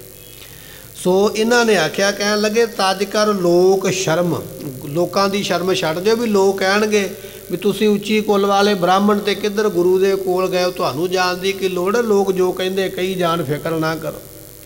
ਤੇ ਦੂਜੀ ਗੱਲ ਹੈ ਜਿਹੜਾ ਮਨ ਦਾ ਭਰਮ ਹੈ ਵੀ ਸਾਨੂੰ ਜਾਣਾ ਚਾਹੀਦਾ ਗੁਰੂ ਕੋਲ ਕੇ ਨਹੀਂ ਜਾਣਾ ਚਾਹੀਦਾ, ਜਾਂ ਕੁੱਲ ਦਾ ਵੀ ਭਰਮ ਹੁੰਦਾ ਵੀ ਸਾਡੇ ਖਾਨਦਾਨ ਦੇ ਵਿੱਚ ਜਾਣਾ ਠੀਕ ਰਹੇਗਾ ਕਿ ਨਹੀਂ ਠੀਕ ਰਹੇਗਾ। ਇਹ ਸਾਰੀਆਂ ਗੱਲਾਂ ਛੱਡੋ, ਨਾ ਭਰਮ ਕਰੋ, ਨਾ ਮਾਣ ਕਰੋ, ਨਾ ਸ਼ਰਮਿੰਦਗੀ ਮਹਿਸੂਸ ਕਰੋ, ਸਾਰੀਆਂ ਗੱਲਾਂ ਪਰੇ ਕਰਕੇ ਗੁਰੂ ਕੋਲ ਚੱਲਣਾ ਕਰੋ। ਬਿਦਤ ਜਗਤ ਮਹਿ ਗੁਰਤਾ ਗਾਦੀ। ਕਿਉਂਕਿ ਗੁਰੂ ਨਾਨਕ ਸਾਹਿਬ ਦੀ ਗੁਰਤਾ ਗੱਦੀ ਸਾਰੇ ਸੰਸਾਰ ਵਿੱਚ ਇਸ ਵੇਲੇ ਪ੍ਰਗਟ ਹੈ। ਸਾਰੇ ਜਾਣਦੇ ਨੇ ਵੀ ਉਹ ਸ਼ਰਨ ਆਇਆਂ ਦੀ ਰੱਖਿਆ ਕਰਨ ਵਾਲੇ ਹਨ। ਸ੍ਰੀ ਨਾਨਕ ਜੀ ਤੇ ਸੰਵਾਦੀ। ਤੇ ਗੁਰੂ ਨਾਨਕ ਦੇ ਪਾਤਸ਼ਾਹ ਮਹਾਰਾਜ ਸਾਹਿਬ ਜੀਆਂ ਨੇ ਵੱਡੇ ਵੱਡੇ ਜਿਹੜੇ ਝਗੜਾਲੂ ਸਨ ਉਹ ਜਿੱਤੇ ਸਨ। ਗੁਰੂ ਨਾਨਕ ਸਾਹਿਬ ਦੇ ਅੱਗੇ ਕੋਈ ਜਿੱਤ ਨਹੀਂ ਸਕਿਆ। ਭਾਵੇਂ ਉਹ ਪੰਡਤ ਸਨ, ਕਾਸ਼ੀ ਦੇ ਰਹਿਣ ਵਾਲੇ, ਉਹ ਵੀ ਜਿੱਤ ਲਏ। ਭਾਵੇਂ ਉਹ ਬਗਦਾਦ ਸ਼ਹਿਰ ਦੇ ਰਹਿਣ ਵਾਲੇ ਪੀਰ ਸਨ, ਮਹਾਰਾਜ ਨੇ ਉਹ ਵੀ ਜਿੱਤ ਲਏ। ਭਾਵੇਂ ਸਮੇਰ ਪਰਬਤ 'ਤੇ ਬੈਠਣ ਵਾਲੇ ਸਿੱਧ ਸਨ, ਉਹ ਵੀ ਜਿੱਤ ਲਏ। ਕੋਈ ਇਹੋ ਜਿਹਾ ਨਹੀਂ ਜਿਹਨੇ ਗੁਰੂ ਨਾਨਕ ਸਾਹਿਬ ਨਾਲ ਚਰਚਾ ਜਾਂ ਝਗੜਾ ਕੀਤਾ ਹੋਵੇ ਔਰ ਗੁਰੂ ਨਾਨਕ ਸਾਹਿਬ ਨੂੰ ਜਿੱਤ ਸਕਿਆ ਹੋਵੇ। ਨਹੀਂ, ਜਿੰਨੇ ਵੀ ਪੀਰ ਸਨ, ਪੈਗੰਬਰ ਸਨ, ਪੰਡਤ ਸਨ ਜਾਂ ਸਿੱਧ ਸਨ, ਸਾਰੇ ਗੁਰੂ ਨਾਨਕ ਸਾਹਿਬ ਨੇ ਜਿੱਤੇ ਸਨ। ਐਸੀ ਉਹਨਾਂ ਦੀ ਗੁਰਤਾ ਗੱਦੀ ਹੈ। ਸਰਵ ਕਲਾ ਸਮਰੱਥ ਸਭ ਕਾਲਾ। ਸਤਿਗੁਰੂ ਜੀ ਸਾਰਿਆਂ ਸਮਿਆਂ ਵਿੱਚ ਹਰ ਵੇਲੇ ਸਮਰੱਥ ਨੇ, ਜੋ ਚਾਹੁੰਦੇ ਉਹ ਕਰਨ ਵਾਲੇ ਹਨ। ਚਾਹੇ ਸੋ ਕਰੈ ਪ੍ਰਤਾਪ ਵਿਸਾਲਾ। ਗੁਰਾਂ ਦਾ ਪ੍ਰਤਾਪ ਇੰਨਾ, ਬਲ ਇੰਨਾ, ਬਖਸ਼ਿਸ਼ ਇੰਨੀ, ਕਿਰਪਾ ਇੰਨੀ ਹੈ ਵੀ ਜੋ ਚਾਹੁੰਦੇ ਉਹ ਕਰ ਸਕਦੇ ਹਨ। ਉਸ ਹਜ਼ਾरों ਸਿੱਖ ਸਹਾਇਕ। ਤੇ ਇਸ ਕਰਕੇ ਸਤਿਗੁਰੂ ਜੀ ਹਜ਼ਾਰਾਂ ਕੋਹ ਦੀ ਦੂਰੀ ਤੇ ਜਾ ਕੇ ਆਪਣੇ ਸਿੱਖਾਂ ਦੀ ਸਹਾਇਤਾ ਵੀ ਕਰਦੇ। ਇਹ ਸਾਖੀਆਂ ਇਹ ਪੰਡਤ ਕਹਿੰਦਾ ਵੀ ਮੈਂ ਸੁਣੀਆਂ ਨੇ ਲੋਕਾਂ ਦੇ ਕੋਲੋਂ ਗੱਲਾਂ ਵੀ ਜਦੋਂ ਕਿਸੇ ਸਿੱਖ ਨੂੰ ਬਿਪਤਾ ਪੈਂਦੀ ਹੈ ਤੇ ਗੁਰੂ ਪਾਤਸ਼ਾਹ ਫਿਰ ਹਜ਼ਾਰਾਂ ਕੋਹ ਜਾ ਕੇ ਉਹ ਸਿੱਖ ਦੀ ਮਦਦ ਕਰਦੇ। ਜਿਵੇਂ ਆਪਾਂ ਬਚਨ ਪੜ੍ਹਦੇ ਹਾਂ ਕਿ ਗੁਰੂ ਹਰਗੋਬਿੰਦ ਪਾਤਸ਼ਾਹ ਨੇ ਬਿਧੀ ਚੰਦ ਦੀ ਰੱਖਿਆ ਕੀਤੀ ਹੈ। ਜਿਵੇਂ ਆਪਾਂ ਇਤਿਹਾਸ ਪੜ੍ਹਦੇ ਹਾਂ ਵੀ ਗੁਰੂ ਤੇਗ ਬਹਾਦਰ ਮਹਾਰਾਜ ਜੀਆਂ ਨੇ ਮੱਖਣ ਸ਼ਾਹ ਲੁਬਾਣੇ ਦੀ ਰੱਖਿਆ ਕੀਤੀ ਹੈ। ਇਹ ਸਾਖੀਆਂ, ਇਹ ਗੱਲਾਂ ਦੁਨੀਆ ਵਿੱਚ ਪ੍ਰਚਲਿਤ ਨੇ। ਇਹ ਦੱਸਦਾ ਪਿਆ ਪੰਡਤ, ਕਹਿਣ ਲੱਗਾ ਵੀ ਇਹ ਗੱਲਾਂ ਮੈਂ ਸੁਣੀਆਂ ਨੇ ਲੋਕਾਂ ਦੇ ਕੋਲੋਂ, ਮੈਨੂੰ ਪਤਾ ਲੱਗੀਆਂ ਵੀ ਗੁਰੂ ਪਾਤਸ਼ਾਹ ਆਪਣੇ ਸਿੱਖਾਂ ਦੀ ਕਈ ਮੀਲ ਦੂਰ ਜਾ ਕੇ ਸਹਾਇਤਾ ਕਰਦੇ ਹਨ। ਸੁਣਤ ਰਹੇ ਨਿਤ ਸਹਿਜ ਸੁਭਾਇਕ। ਕਹਿਣ ਲੱਗੇ ਵੀ ਇਹ ਸੁਭਾਵਿਕ ਹੀ ਗੱਲਾਂ ਜਿਹੜੀਆਂ ਅਸੀਂ ਸੁਣਦੇ ਰਹੇ ਹਾਂ। ਸੁਣ ਦਿਜ ਗਨ ਨਿਸ਼ਚੈ ਮਨ ਆਇਓ। ਤੇ ਜਦੋਂ ਉਸ ਬ੍ਰਾਹਮਣ ਦੇ ਕੋਲ ਇੱਕ ਪੰਡਤ ਦੇ ਕੋਲੋਂ ਇਹ ਗੱਲ ਸੁਣੀ ਨਾ ਵੀ ਗੁਰੂ ਇਹੋ ਜਿਹਾ ਸਮਰੱਥ ਹੈ, ਗੁਰੂ ਇਹੋ ਜਿਹੀ ਕਿਰਪਾ ਕਰਦਾ, ਗੁਰੂ ਰੱਖਿਆ ਕਰ ਸਕਦਾ, ਸਾਨੂੰ ਸ਼ਰਮ ਨਹੀਂ ਮੰਨਣੀ ਚਾਹੀਦੀ ਹੈ, ਸਾਨੂੰ ਲੋਕ ਦੁਨੀਆ ਕੀ ਕਹੇਗੀ ਇਹ ਗੱਲ ਨਹੀਂ ਸੁਣਨੀ ਵੇਖਣੀ ਚਾਹੀਦੀ। ਇਹ ਜਦੋਂ ਗੱਲ ਉਹਨਾਂ ਸਾਰੇ ਬ੍ਰਾਹਮਣਾਂ ਨੇ, ਪੰਡਤਾਂ ਨੇ, ਜਿਹੜੇ ਗੁਫਾ ਦੇ ਵਿੱਚ ਧਰਨਾ ਮਾਰ ਕੇ ਬੈਠੇ ਸਨ, ਜਦੋਂ ਸਾਰਿਆਂ ਨੇ ਸੁਣੀ ਹੈ। ਸ਼ਿਵ ਕੋ ਲਿਖਿਓ ਸਭਨ ਸ਼ੁਭ ਭਾਇਓ। ਉਸ ਵੇਲੇ ਬਹੁਤਿਆਂ ਨੇ ਆਖਿਆ ਵੀ ਨਹੀਂ, ਦੁਨੀਆ ਜੋ ਮਰਜ਼ੀ ਕਵੇ, ਸਾਨੂੰ ਜਿਹੜੀ ਚਿੱਠੀ ਮਿਲੀ ਹੈ ਇਹ ਚਿੱਠੀ ਕਿਸੇ ਬੰਦੇ ਨੇ ਥੋੜੀ ਲਿਖੀ ਹੈ। ਅਸੀਂ ਤੇ ਸ਼ਿਵ ਜੀ ਦੀ ਆਰਾਧਨਾ ਕਰਦੇ ਪਏ ਵੀ ਸਾਡੇ ਧਰਮ ਦੀ ਰੱਖਿਆ ਕਰ, ਤੇ ਅਸੀਂ ਇਹ ਵੀ ਜਾਣਦੇ ਹਾਂ ਵੀ ਚਿੱਠੀ ਭਾਵੇਂ ਕਿਸੇ ਨੇ ਵੀ ਦਿੱਤੀ ਹੈ, ਪਰ ਸਾਡੇ ਮਨ 'ਚ ਭਰੋਸਾ ਇਹ ਆ ਵੀ ਸ਼ਿਵ ਜੀ ਸਾਨੂੰ ਇਹ ਚਿੱਠੀ ਸਾਨੂੰ ਸ਼ਿਵ ਜੀ ਦੇ ਕੇ ਗਿਆ ਹੈ।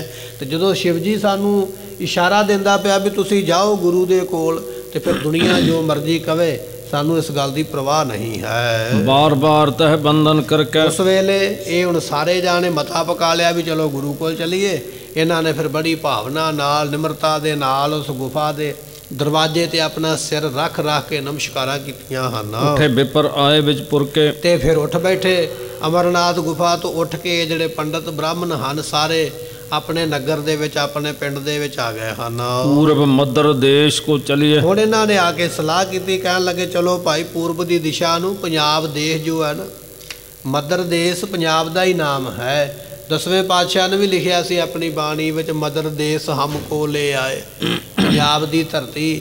ਇਹ ਪੰਡਤ ਸਲਾਹਾਂ ਕਰਨ ਲੱਗ ਪਿਆ ਵੀ ਚਲੋ ਹੁਣ ਗੁਰੂ ਪਾਤਸ਼ਾਹ ਦੇ ਕੋਲ ਚੱਲੀਏ। ਬੂਝ ਖੋਜ ਸਤਿਗੁਰ ਕੋ ਮਿਲੀਏ। ਸਤਿਗੁਰਾਂ ਦੀ ਖੋਜ ਕਰੀਏ ਵੀ ਮਹਾਰਾਜ ਹੈ ਕਿੱਥੇ। ਹੁਣ ਪੰਜਾਬ ਬੜਾ ਵੱਡਾ ਨਾ, ਕੀ ਪਤਾ ਮਹਾਰਾਜ ਕਿਹੜੇ ਸ਼ਹਿਰ ਵਿੱਚ ਕਿਹੜੇ ਇਲਾਕੇ ਵਿੱਚ ਹੋਣਗੇ। ਪੁੱਛੀਏ ਲੋਕਾਂ ਦੇ ਕੋਲੋਂ ਤੇ ਫਿਰ ਉੱਥੇ ਜਾਣਾ ਕਰੀਏ। ਅਸ ਮਸਲਤ ਕਰ ਮੁਖ ਜੋ ਪੁਰ ਕੇ। ਕਹਿਣ ਲੱਗੇ ਵੀ ਇਸ ਤਰ੍ਹਾਂ ਸਲਾਹ ਕਰਕੇ ਜਿਹੜੇ ਮੁਖੀ ਸਨ, ਹੁਣ ਜੇ ਸਾਰੇ ਤੁਰਦੇ ਤਿਆਰ ਹੋ ਗਏ ਤੇ ਉਹਨਾਂ ਦੀ ਗਿਣਤੀ ਤੇ ਬੜੀ ਵੱਡੀ ਹੋ ਜਾਂਦੀ, ਪਰ ਇਹਨਾਂ ਆਖਿਆ ਵੀ ਸਾਰੇ ਨਹੀਂ, ਆਪਾਂ ਮੁਖੀ ਜਿਹੜੇ ਨੇ ਨਾ, ਜਿੱਦਾਂ ਆਪਾਂ ਇਲਾਕੇ ਵਿੱਚੋਂ ਪ੍ਰਧਾਨ ਚੁਣ ਲਈਦਾ, ਸਰਪੰਚ ਚੁਣ ਲਈਦਾ, ਸੋ ਉਹ ਇੱਕ ਬੰਦੇ ਨੂੰ ਭੇਜਣਾ ਵੀ ਤੂੰ ਸਾਡੇ ਸਾਰਿਆਂ ਵੱਲੋਂ ਥਾਪਿਆ ਹੋਇਆ, ਤੂੰ ਸਾਡੇ ਸਾਰਿਆਂ ਦੀ ਥਾਂ ਤੇ ਜਾ ਕੇ ਉੱਥੇ ਗੱਲ ਕਰ।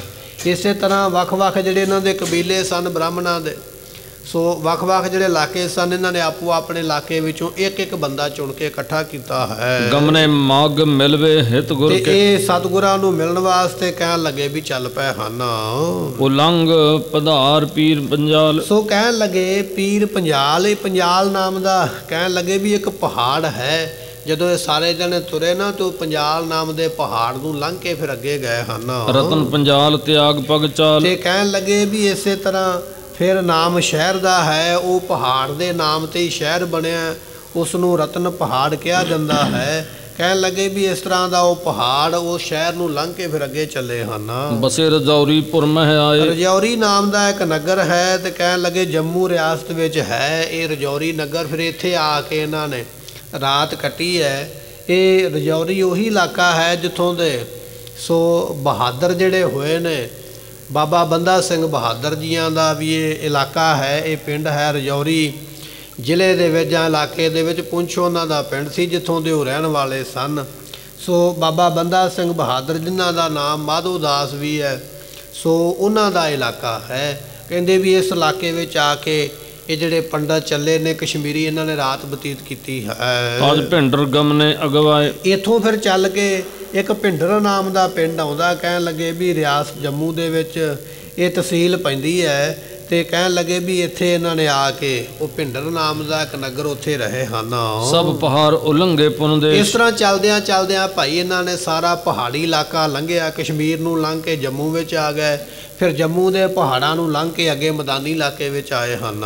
ਗ੍ਰਾਮ ਨਗਰ ਪਿਕ ਤਿਆਗ ਅਸ਼ੇਸ਼। ਕਈ ਇਹਨਾਂ ਨੇ ਰਸਤੇ ਵਿੱਚ ਵੱਡੇ ਪਿੰਡ, ਕਈ ਇਹਨਾਂ ਨੇ ਛੋਟੇ ਪਿੰਡ ਵੇਖੇ। ਨਾਲੇ ਵੇਖਦੇ ਆਉਂਦੇ ਨੇ, ਨਾਲੇ ਸੈਰ ਕਰਦੇ, ਨਾਲੇ ਤੁਰੇ ਆਉਂਦੇ ਹਨ।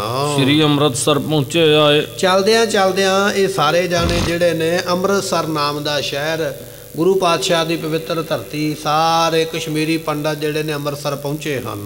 ਤੈਂ ਤੇ ਸੁਤ ਸਤਿਗੁਰ ਕੀ ਪਾਏ। ਉੱਥੋਂ ਇਹਨਾਂ ਨੂੰ ਪਤਾ ਲੱਗਾ, ਪੁੱਛਿਆ ਸੰਗਤਾਂ ਦੇ ਕੋਲੋਂ ਵੀ ਗੁਰੂ ਇਸ ਵੇਲੇ ਕਿੱਥੇ ਹੋਣਗੇ, ਤੇ ਦੱਸ ਦਿੱਤਾ ਸੰਗਤਾਂ ਨੇ ਵੀ ਗੁਰੂ ਪਾਤਸ਼ਾਹ ਕਿੱਥੇ ਨੇ। ਸਾਰੀ ਖਬਰ ਲੈ ਕੇ, ਇਲਾਕੇ ਦਾ ਨਾਂ ਪਤਾ ਲੈ ਕੇ, ਸਾਰਾ ਕੁਝ ਭੇਤ ਲੈ ਕੇ ਉਸ ਵੇਲੇ ਤੀਰਥ ਪੂਰਬ ਕੋ ਕਰ ਸਾਰੇ। ਤੇ ਉਸ ਵੇਲੇ ਸੰਗਤਾਂ ਨੇ ਦੱਸਿਆ ਵੀ ਗੁਰੂ ਪਾਤਸ਼ਾਹ ਪਹਿਲਾਂ ਦੇ ਪੂਰਬ ਦੀ ਦਿਸ਼ਾ ਵੱਲ ਗਏ ਸਨ, ਪਟਨੇ ਗਏ ਰਹੇ ਨੇ, ਪਟਨੇ ਤੋਂ ਅੱਗੇ ਫਿਰ ਉਹ ਗਏ ਰਹੇ ਨੇ। ਸੋ ਇਸੇ ਤਰ੍ਹਾਂ ਬੰਗਲਾਦੇਸ਼ ਦੀ ਧਰਤੀ ਤੇ ਢਾਕੇ ਗਏ ਨੇ, ਢਾਕੇ ਤੋਂ ਹੋ ਕੇ ਹੁਣ ਘੁੰਮਦੇ ਫਿਰਦੇ ਇਸ ਵੇਲੇ ਮਹਾਰਾਜ ਅਨੰਦਪੁਰ ਸਾਹਿਬ ਪਹੁੰਚ ਗਏ ਨੇ। ਇਸ ਤਰ੍ਹਾਂ ਸੰਗਤਾਂ ਨੇ ਦੱਸ ਦਿੱਤਾ ਹੈ। ਅਬ ਅਨੰਦਪੁਰ ਵਸੈ ਉਦਾਰੇ। ਤੇ ਸੰਗਤ ਨੇ ਦੱਸਿਆ ਵੀ ਇਸ ਵੇਲੇ ਮਹਾਰਾਜ ਅਨੰਦਪੁਰ ਸਾਹਿਬ ਬਰਾਜੇ ਹੋਏ ਹਨ। ਚੌਂ ਦਿਸ ਕੀ ਗਨ ਸੰਗਤ ਹੁਣ ਆਵੇ। ਬੇਅੰਤ ਸੰਗਤਾਂ ਇਸ ਵੇਲੇ ਅਨੰਦਪੁਰ ਸਾਹਿਬ ਦੀ ਧਰਤੀ ਤੇ ਮਹਾਰਾਜ ਕੋਲ ਆ ਰਹੀਆਂ ਨੇ। ਆਏ ਕਾਮਨਾ ਸੀਸ ਨਿਵਾਵੇ। ਜਿਹੜਾ ਵੀ ਆਉਂਦਾ ਮਹਾਰਾਜ ਦੇ ਕੋਲ ਆਪਣੀਆਂ ਮਨੋ ਕਾਮਨਾ ਪੂਰੀਆਂ ਕਰਦਾ ਹੈ। ਬੈਠੇ ਸ੍ਰੀ ਨਾਨਕ ਮਸਨੰਦ। ਤੇ ਇਸ ਤਰ੍ਹਾਂ ਉਹ ਜਿਹੜੇ ਮਸੰਦ ਨੇ ਗੁਰੂ ਨਾਨਕ ਸਾਹਿਬ ਮਹਾਰਾਜ ਦੀਆਂ ਪਾਤਸ਼ਾਹੀਆਂ ਦੀ ਗੱਦੀ ਦੇ ਉੱਪਰ ਇਸ ਵੇਲੇ ਗੁਰੂ ਤੇਗ ਬਹਾਦਰ ਪਾਤਸ਼ਾਹ ਬੈਠੇ ਹਨ। ਸਤਿਗੁਰੂ ਤੇਗ ਬਹਾਦਰ ਚੰਦ, ਉਹਨਾਂ ਦਾ ਨਾਮ ਹੈ ਤੇਗ ਬਹਾਦਰ। ਅੰਮ੍ਰਿਤਸਰ ਦੀ ਸੰਗਤ ਨੇ ਜਾਂ ਜਿਹੜੇ ਇੱਥੇ ਪੁਜਾਰੀ ਸਨ ਦਰਬਾਰ ਸਾਹਿਬ ਦੇ ਵਿੱਚ, ਇਹਨਾਂ ਨੇ ਦੱਸਿਆ ਉਹਨਾਂ ਕਸ਼ਮੀਰੀ ਪੰਡਤਾਂ ਨੂੰ ਵੀ ਉਹਨਾਂ ਦਾ ਨਾਮ ਗੁਰੂ ਤੇਗ ਬਹਾਦਰ ਹੈ। ਇਸ ਵੇਲੇ ਅਨੰਦਪੁਰ ਸਾਹਿਬ ਦੇ ਵਿੱਚ ਉਹ ਬਰਾਜੇ ਨੇ, ਬੇਅੰਤ ਸੰਗਤਾਂ ਉਹਨਾਂ ਦੇ ਦਰਸ਼ਨ ਕਰ ਰਹੀਆਂ ਹਨ। ਸਰਵ ਕਲਾ ਸਮਰੱਥ ਗੁਣ ਤੇ ਖਾਨੀ, ਸਤਿਗੁਰੂ ਪਾਤਸ਼ਾਹ ਜੀ ਸਾਰੀਆਂ ਕਲਾ ਦੇ ਸਮਰੱਥ ਹਨ। ਧੀਰਜ ਧਰਮ ਧਾਮ ਬ੍ਰਹਮ ਗਿਆਨੀ, ਸਤਿਗੁਰੂ ਪਾਤਸ਼ਾਹ ਜੀ ਧੀਰਜ ਦਾ ਘਰ ਨੇ ਤੇ ਬ੍ਰਹਮ ਗਿਆਨ ਦੀ ਅਵਸਥਾ ਦੇ ਮਾਲਕ ਹਨ। ਦਿਜ ਗਨ ਸੁਨ ਜਸ ਵਧਿਓ ਆਨੰਦ। ਜਦੋਂ ਪੰਡਤਾਂ ਨੇ ਬ੍ਰਾਹਮਣਾਂ ਨੇ ਕਸ਼ਮੀਰ ਦਿਆਂ ਨੇ ਸੁਣਿਆ ਨਾ ਜਸ ਮਹਾਰਾਜ ਜੀਆਂ ਦਾ ਅੰਮ੍ਰਿਤਸਰ ਦੇ ਲੋਕਾਂ ਦੇ ਕੋਲੋਂ, ਤੇ ਇਹਨਾਂ ਦੇ ਮਨ ਵਿੱਚ ਬਹੁਤ ਜ਼ਿਆਦਾ ਆਨੰਦ ਉਤਸ਼ਾਹ ਵਧਿਆ ਹੈ। ਰੱਖੈ ਹਿੰਦੂਨ ਪੈਜ ਬਿਲੰਦ, ਮਨ ਵਿੱਚ ਸੋਚਦੇ ਨੇ ਵੀ ਜੇ ਗੁਰੂ ਇਹੋ ਜਿਹਾ ਹੈ ਤੇ ਫਿਰ ਸਾਡੇ ਧਰਮ ਦੀ ਵਾਕਿਆ ਹੀ ਰੱਖਿਆ ਕਰਨਗੇ, ਸਾਡੇ ਧਰਮ ਨੂੰ ਬਚਾ ਲੈਣਗੇ। ਚਲੇ ਪੰਥ ਸਭ ਆਨੰਦਪੁਰ ਇਸ ਤਰ੍ਹਾਂ ਇਹ ਜਿਹੜੇ ਬ੍ਰਾਹਮਣ ਸਨ ਨਾ ਕਸ਼ਮੀਰੀ, ਕਹਿਣ ਲੱਗੇ ਵੀ ਅੰਮ੍ਰਿਤਸਰ ਤੋਂ ਚੱਲ ਕੇ ਤੇ ਫਿਰ ਰਸਤਾ ਇਹਨਾਂ ਨੇ ਅਨੰਦਪੁਰ ਸਾਹਿਬ ਵਾਲਾ ਲੈ ਲਿਆ। ਅਨੰਦਪੁਰ ਸਾਹਿਬ ਦੇ ਰਸਤੇ ਤੇ ਚੱਲੇ ਹਨ। ਚਾਹਤ ਚਿਤ ਮੈਂ ਦਰਸ਼ਨ ਗੁਰ ਕੇ, ਤੇ ਚਾਹੁੰਦੇ ਨੇ ਮਨ ਦੇ ਵਿੱਚ ਗੁਰੂ ਦਾ ਦਰਸ਼ਨ ਕਰਨਾ, ਐਸੀ ਭਾਵਨਾ ਦੇ ਨਾਲ ਚੱਲ ਕੇ ਆਏ। ਇਕੀ ਵਿਪਾਸਾ ਸੁੰਦਰ ਸਲਤਾ, ਸੋ ਚਲਦਿਆਂ ਚਲਦਿਆਂ ਰਸਤੇ ਵਿੱਚ ਬਿਆਸ ਦਰਿਆ ਆਉਂਦਾ, ਜਿੱਥੋਂ ਆਪਾਂ ਮਾਝੇ ਤੋਂ ਲੰਘ ਕੇ ਤੇ ਫਿਰ ਦੁਆਬੇ ਦੇ ਵਿੱਚ ਪ੍ਰਵੇਸ਼ ਕਰਦੇ ਆ। ਕਹਿਣ ਲੱਗੇ ਜਿਵੇਂ ਰਈਏ ਦਾ ਇਲਾਕਾ ਹੈ, ਬਿਆਸ ਦਾ ਇਲਾਕਾ ਹੈ, ਉਸ ਦਰਿਆ ਨੂੰ ਇਹਨਾਂ ਨੇ ਪਾਰ ਕੀਤਾ ਹੈ, ਜਿਸਮੈ ਨਿਰਮਲ ਜਲ ਬਹੁ ਚਲਤਾ। ਬੜਾ ਸੋਹਣਾ ਉਜਲ ਜਲ ਇਸ ਦਰਿਆ ਦੇ ਵਿੱਚ ਉਸ ਵੇਲੇ ਵਹਿ ਰਿਹਾ ਹੈ। ਚੜ ਤਰਨੀ ਪਰ ਤਰ ਪਰ ਤੀਰ, ਤੇ ਇਸ ਤਰ੍ਹਾਂ ਬੇੜੀ ਦੇ ਉੱਪਰ ਚੜ ਕੇ ਇਹ ਜਿਹੜੇ ਬ੍ਰਾਹਮਣ ਸਨ ਬਿਆਸ ਦਰਿਆ ਨੂੰ ਇਹਨਾਂ ਨੇ ਪਾਰ ਕੀਤਾ ਹੈ। ਖਰੇ ਜਾਏ ਭੇਦ ਜੁਰ ਧੀਰ, ਤੇ ਇਸ ਤਰ੍ਹਾਂ ਕਹਿਣ ਲੱਗੇ ਵੀ ਅਗਲੇ ਪਾਸੇ ਦੂਜੇ ਕਿਨਾਰੇ ਤੇ ਦੁਆਬੇ ਵਾਲੇ ਪਾਸੇ ਸਾਰੇ ਜਾਣੇ ਉਸ ਵੇਲੇ ਉਤਰੇ ਹਨ। ਦੁਆਬੇ ਦੇਸ਼ ਪੰਥ ਸਭ ਚਲੇ, ਹੁਣ ਦੁਆਬੇ ਦਾ ਦੇਸ਼ ਜਿਹੜਾ ਹੈ, ਜਲੰਧਰ ਦਾ ਇਲਾਕਾ, ਫਗਵਾੜੇ ਦਾ ਇਲਾਕਾ, ਆਪਾਂ ਕਹਿ ਸਕਦੇ ਹਾਂ ਨਵਾਂ ਸ਼ਹਿਰ ਦਾ, ਇਹ ਸਾਰਾ ਇਲਾਕਾ ਇਹਨਾਂ ਨੇ ਲੰਘਿਆ ਹੈ। ਦੇਖੀ ਸਤੋ ਦਰਵ ਨਦੀ ਵਿਸਾਲੇ, ਚਲਦਿਆਂ ਚਲਦਿਆਂ ਅੱਗੇ ਸਤਲੁਜ ਦਰਿਆ ਆ ਜਾਂਦਾ, ਦਰਿਆ ਨੂੰ ਪਾਰ ਕਰਕੇ ਫਿਰ ਮਾਲਵਾ ਸ਼ੁਰੂ ਹੋ ਜਾਂਦਾ ਹੈ। ਕਹਿਣ ਲੱਗੇ ਵੀ ਇਸ ਤਰ੍ਹਾਂ ਇਹ ਸਤਲੁਜ ਦਰਿਆ ਦੇ ਕੰਢੇ ਤੇ ਪਹੁੰਚੇ ਹਨ। ਕਿਸੇ ਉਲੰਘਤ ਪਹੁੰਚੇ ਜਾਏ, ਤੇ ਫਿਰ ਸਤਲੁਜ ਨਦੀ ਨੂੰ ਪਾਰ ਕਰਕੇ ਤੇ ਮਾਲਵੇ ਵਾਲੇ ਪਾਸੇ ਅਨੰਦਪੁਰ ਸਾਹਿਬ ਦੀ ਸਾਈਡ ਨੂੰ ਆ ਕੇ ਪਹੁੰਚ ਗਏ ਹਨ। ਸੁੰਦਰਪੁਰ ਆਨੰਦ ਜਿਸ ਥਾਏ, ਤੇ ਕਹਿਣ ਲੱਗੇ ਵੀ ਇੱਥੋਂ ਸਤਲੁਜ ਨਦੀ ਪਾਰ ਕਰਦਿਆਂ ਹੀ ਅਨੰਦਪੁਰ ਸਾਹਿਬ ਦੂਰੋਂ ਜਿਹੜਾ ਨਾ ਦਿਸਣ ਲੱਗ ਪੈਂਦਾ। ਜਦੋਂ ਇਹਨਾਂ ਬ੍ਰਾਹਮਣਾਂ ਨੂੰ ਉਹ ਨਗਰ ਦੂਰੋਂ ਦਿਸਿਆ ਹੈ, ਸ਼ੁਭ ਸਥਾਨ ਪਿਖ ਕੀਨਸ ਡੇਰਾ, ਇਹਨਾਂ ਨੇ ਬੜਾ ਸੋਹਣਾ ਥਾਂ ਵੇਖ ਕੇ ਆਪਣਾ ਡੇਰਾ ਕੀਤਾ ਵੀ ਇੰਨੇ ਲੰਮੇ ਸਫ਼ਰ ਤੋਂ ਚੱਲੇ ਥੱਕੇ ਹੋਏ ਹਾਂ। ਪੱਗ ਬਖਾਰ ਸ਼ਰਮ ਹਤਿਓ ਬਡੇਰਾ, ਉੱਥੇ ਇਹਨਾਂ ਨੇ ਹੱਥ ਮੂੰਹ ਧੋਤਾ, ਸਤਲੁਜ ਦੇ ਪਾਣੀ ਦੇ ਨਾਲ ਆਪਣੀ ਥਕਾਵਟ ਦੂਰ ਕੀਤੀ, ਕੋਈ ਸਮਾਂ ਆਰਾਮ ਕਰਕੇ ਖਾਨ ਪਾਨ ਕਰ ਨਿਸ ਮੈਂ ਬਸ। ਇੱਥੇ ਫਿਰ ਰਾਤ ਬਤੀਤ ਕੀਤੀ ਹੈ। ਰਾਤ ਨੂੰ ਭੋਜਨ ਪ੍ਰਸ਼ਾਦਾ ਇਹਨਾਂ ਨੇ ਆਪਣਾ ਤਿਆਰ ਕੀਤਾ, ਚੁੱਲ੍ਹੇ ਵਗੈਰਾ ਬਣਾ ਕੇ ਤੇ ਫਿਰ ਛਕ ਕੇ ਰਾਤ ਬਤੀਤ ਕੀਤੀ ਹੈ। ਮਿਲੇ ਪ੍ਰਭਾਤ ਗੁਰਨ ਕੇ ਪਾਸੇ, ਮਨ ਵਿੱਚ ਸੋਚਦੇ ਨੇ ਵੀ ਚਲੋ ਆਹ ਰਾਤ ਤੇ ਆਪਾਂ ਨੂੰ ਇੱਥੇ ਪੈ ਗਈ ਹੈ, ਅਗਲਾ ਦਿਨ ਹੁਣ ਆਪਾਂ ਨੂੰ ਗੁਰੂ ਕੋਲ ਹੀ ਚੜ੍ਹੇਗਾ, ਅਗਲੀ ਸਵੇਰ ਆਪਾਂ ਗੁਰੂ ਦੇ ਦਰਸ਼ਨ ਕਰ ਹੀ ਲੈਣੇ ਹਨ। ਸੁਪਤ ਜਥਾ ਸੁਖ ਜਾਗਰਤ ਭਏ, ਇਸ ਤਰ੍ਹਾਂ ਸੁੱਖਾਂ ਦੇ ਨਾਲ ਰਾਤ ਬਤੀਤ ਕੀਤੀ ਹੈ। ਦਿਨ ਚੜ੍ਹਿਆ ਤੇ ਅਗਲੇ ਦਿਨ ਉੱਠ ਬੈਠੇ ਹਨ। ਸੋਚ ਇਸ਼ਨਾਨ ਸਰਬ ਨੇ ਕੀ, ਸਾਰਿਆਂ ਨੇ ਸੌਚ ਕਿਰਿਆ ਕੀਤੀ ਹੈ, ਦਾਤਨ ਕੁਰਲਾ ਕੀਤਾ, ਇਸ਼ਨਾਨ ਕੀਤਾ ਤੇ ਤਿਆਰ ਹੋਏ ਹਨ। ਖਟ ਕਰਮੀ ਪ੍ਰਿਯ ਧਰਮ ਚਾਹੰਤ, ਕਹਿਣ ਲੱਗੇ ਵੀ ਇਹ ਖਟ ਕਰਮਾਂ ਦੇ ਕਰਨ ਵਾਲੇ ਬ੍ਰਾਹਮਣ ਨੇ। 6 ਕਰਮ ਹੁੰਦੇ ਨੇ, ਬ੍ਰਾਹਮਣ ਉਹਨੂੰ ਕਿਹਾ ਜਾਂਦਾ ਜਿਹੜਾ ਆਪਣੇ 6 ਕਰਮਾਂ ਦੇ ਵਿੱਚ ਪਰਪੱਕ ਹੋਵੇ। ਜਿਹੜਾ 6 ਕਰਮ ਨਹੀਂ ਕਰਦਾ ਉਸ ਨੂੰ ਬ੍ਰਾਹਮਣ ਪਰਪੱਕ ਨਹੀਂ ਮੰਨਿਆ ਜਾਂਦਾ ਜਾਂ ਧਰਮ ਵਿੱਚ ਪੱਕਾ ਨਹੀਂ ਮੰਨਿਆ ਜਾਂਦਾ। 6 ਕਰਮ ਇਹ ਹੁੰਦੇ ਨੇ, ਜੱਗ ਕਰਨਾ ਤੇ ਜੱਗ ਕਰਾਉਣਾ। ਜੱਗ ਦੂਜਿਆਂ ਨੂੰ ਤੇ ਕਰਾਉਂਦਾ ਬ੍ਰਾਹਮਣ, ਪਰ ਆਪ ਵੀ ਜੱਗ ਕਰਨ ਵਾਲਾ ਹੋਵੇ। ਜੱਗ ਕਰਨਾ ਤੇ ਜੱਗ ਕਰਾਉਣਾ ਇਹ 2 ਕਰਮ ਨੇ। ਜਿਹੜਾ ਬ੍ਰਾਹਮਣ ਇਹ ਕਰਦਾ ਉਸ ਨੂੰ 2 ਕਰਮੀ ਆਖਿਆ ਜਾਂਦਾ। ਅਗਲੇ 2 ਕਰਮ ਨੇ, ਵਿਦਿਆ ਪਹਿਲਾਂ ਆਪ ਪੜ੍ਹਨੀ ਤੇ ਫਿਰ ਪੜ੍ਹ ਕੇ ਗਾਂ ਦੂਜਿਆਂ ਨੂੰ ਪੜ੍ਹਾਉਣੀ। ਵਿਦਿਆ ਪੜ੍ਹਨੀ ਤੇ ਵਿਦਿਆ ਪੜ੍ਹਾਉਣੀ, ਇਹ 2 ਕਰਮ ਅਗਲੇ ਨੇ। ਇਸ ਤਰ੍ਹਾਂ 4 ਕਰਮ ਬਣ ਜਾਂਦੇ। ਤੇ ਅਗਲੇ 2 ਕਰਮ ਨੇ ਬ੍ਰਾਹਮਣ ਦੇ, ਦਾਨ ਦੇਣਾ ਤੇ ਦਾਨ ਲੈਣਾ। ਸੋ ਦਾਨ ਲੈਣਾ, ਕਿਸੇ ਦੇ ਪੂਜਾ ਕਰਕੇ ਪਾਠ ਕਰਕੇ ਕਿਸੇ ਦਾ ਭਲਾ ਕਰਕੇ ਉਹਦੇ ਕੋਲੋਂ ਦਾਨ ਲੈਣਾ। ਤੇ ਜੇ ਕੋਈ ਬ੍ਰਾਹਮਣ ਦੇ ਦਰਵਾਜ਼ੇ ਤੇ ਆ ਜਾਵੇ ਤੇ ਉਹਨੂੰ ਦਾਨ ਦੇਣਾ ਵੀ। ਇਹ 6 ਕਰਮ ਨੇ, ਵਿਦਿਆ ਪੜ੍ਹਨੀ ਤੇ ਪੜ੍ਹਾਉਣੀ, ਦਾਨ ਕਰਨਾ ਤੇ ਦਾਨ ਲੈਣਾ, ਜੱਗ ਕਰਨਾ ਤੇ ਜੱਗ ਕਰਾਉਣਾ। ਜਿਹੜਾ ਇਹ 6 ਕਰਮ ਕਰਦਾ ਉਸ ਨੂੰ ਬ੍ਰਾਹਮਣ ਜਿਹੜਾ ਹੈ ਪੂਰਾ ਮੰਨਿਆ ਜਾਂਦਾ ਹੈ। ਜਿਵੇਂ ਮੁਸਲਮਾਨ ਧਰਮ ਦੇ ਵਿੱਚ ਪੱਕਾ ਮੁਸਲਮਾਨ ਉਹ ਹੁੰਦਾ ਜਿਹੜਾ 5 ਨਮਾਜ਼ੀ ਹੋਵੇ। 5 ਨਮਾਜ਼ੀਏ ਨੂੰ ਪੱਕਾ ਮੁਸਲਮਾਨ ਮੰਨਿਆ ਜਾਂਦਾ, ਬਾਕੀ ਤੇ ਕੱਚੇ ਹੋ ਗਏ, ਅਧੂਰੇ ਹੋ ਗਏ। ਮੁਸਲਮਾਨ ਧਰਮ ਦੇ ਵਿੱਚ 5 ਨਮਾਜ਼ਾਂ ਜਿਹੜਾ ਪੱਕੀਆਂ ਪੜ੍ਹਦਾ ਉਸ ਨੂੰ ਪੱਕਾ ਮੁਸਲਮਾਨ ਗਿਣਿਆ ਜਾਂਦਾ ਹੈ। ਹਿੰਦੂ ਮਤ ਦੇ ਵਿੱਚ ਜਿਹੜਾ ਬ੍ਰਾਹਮਣ 6 ਇਹ ਕਰਮ ਕਰਦਾ ਉਹਨਾਂ ਨੂੰ ਪੱਕਾ ਬ੍ਰਾਹਮਣ ਗਿਣਿਆ ਜਾਂਦਾ।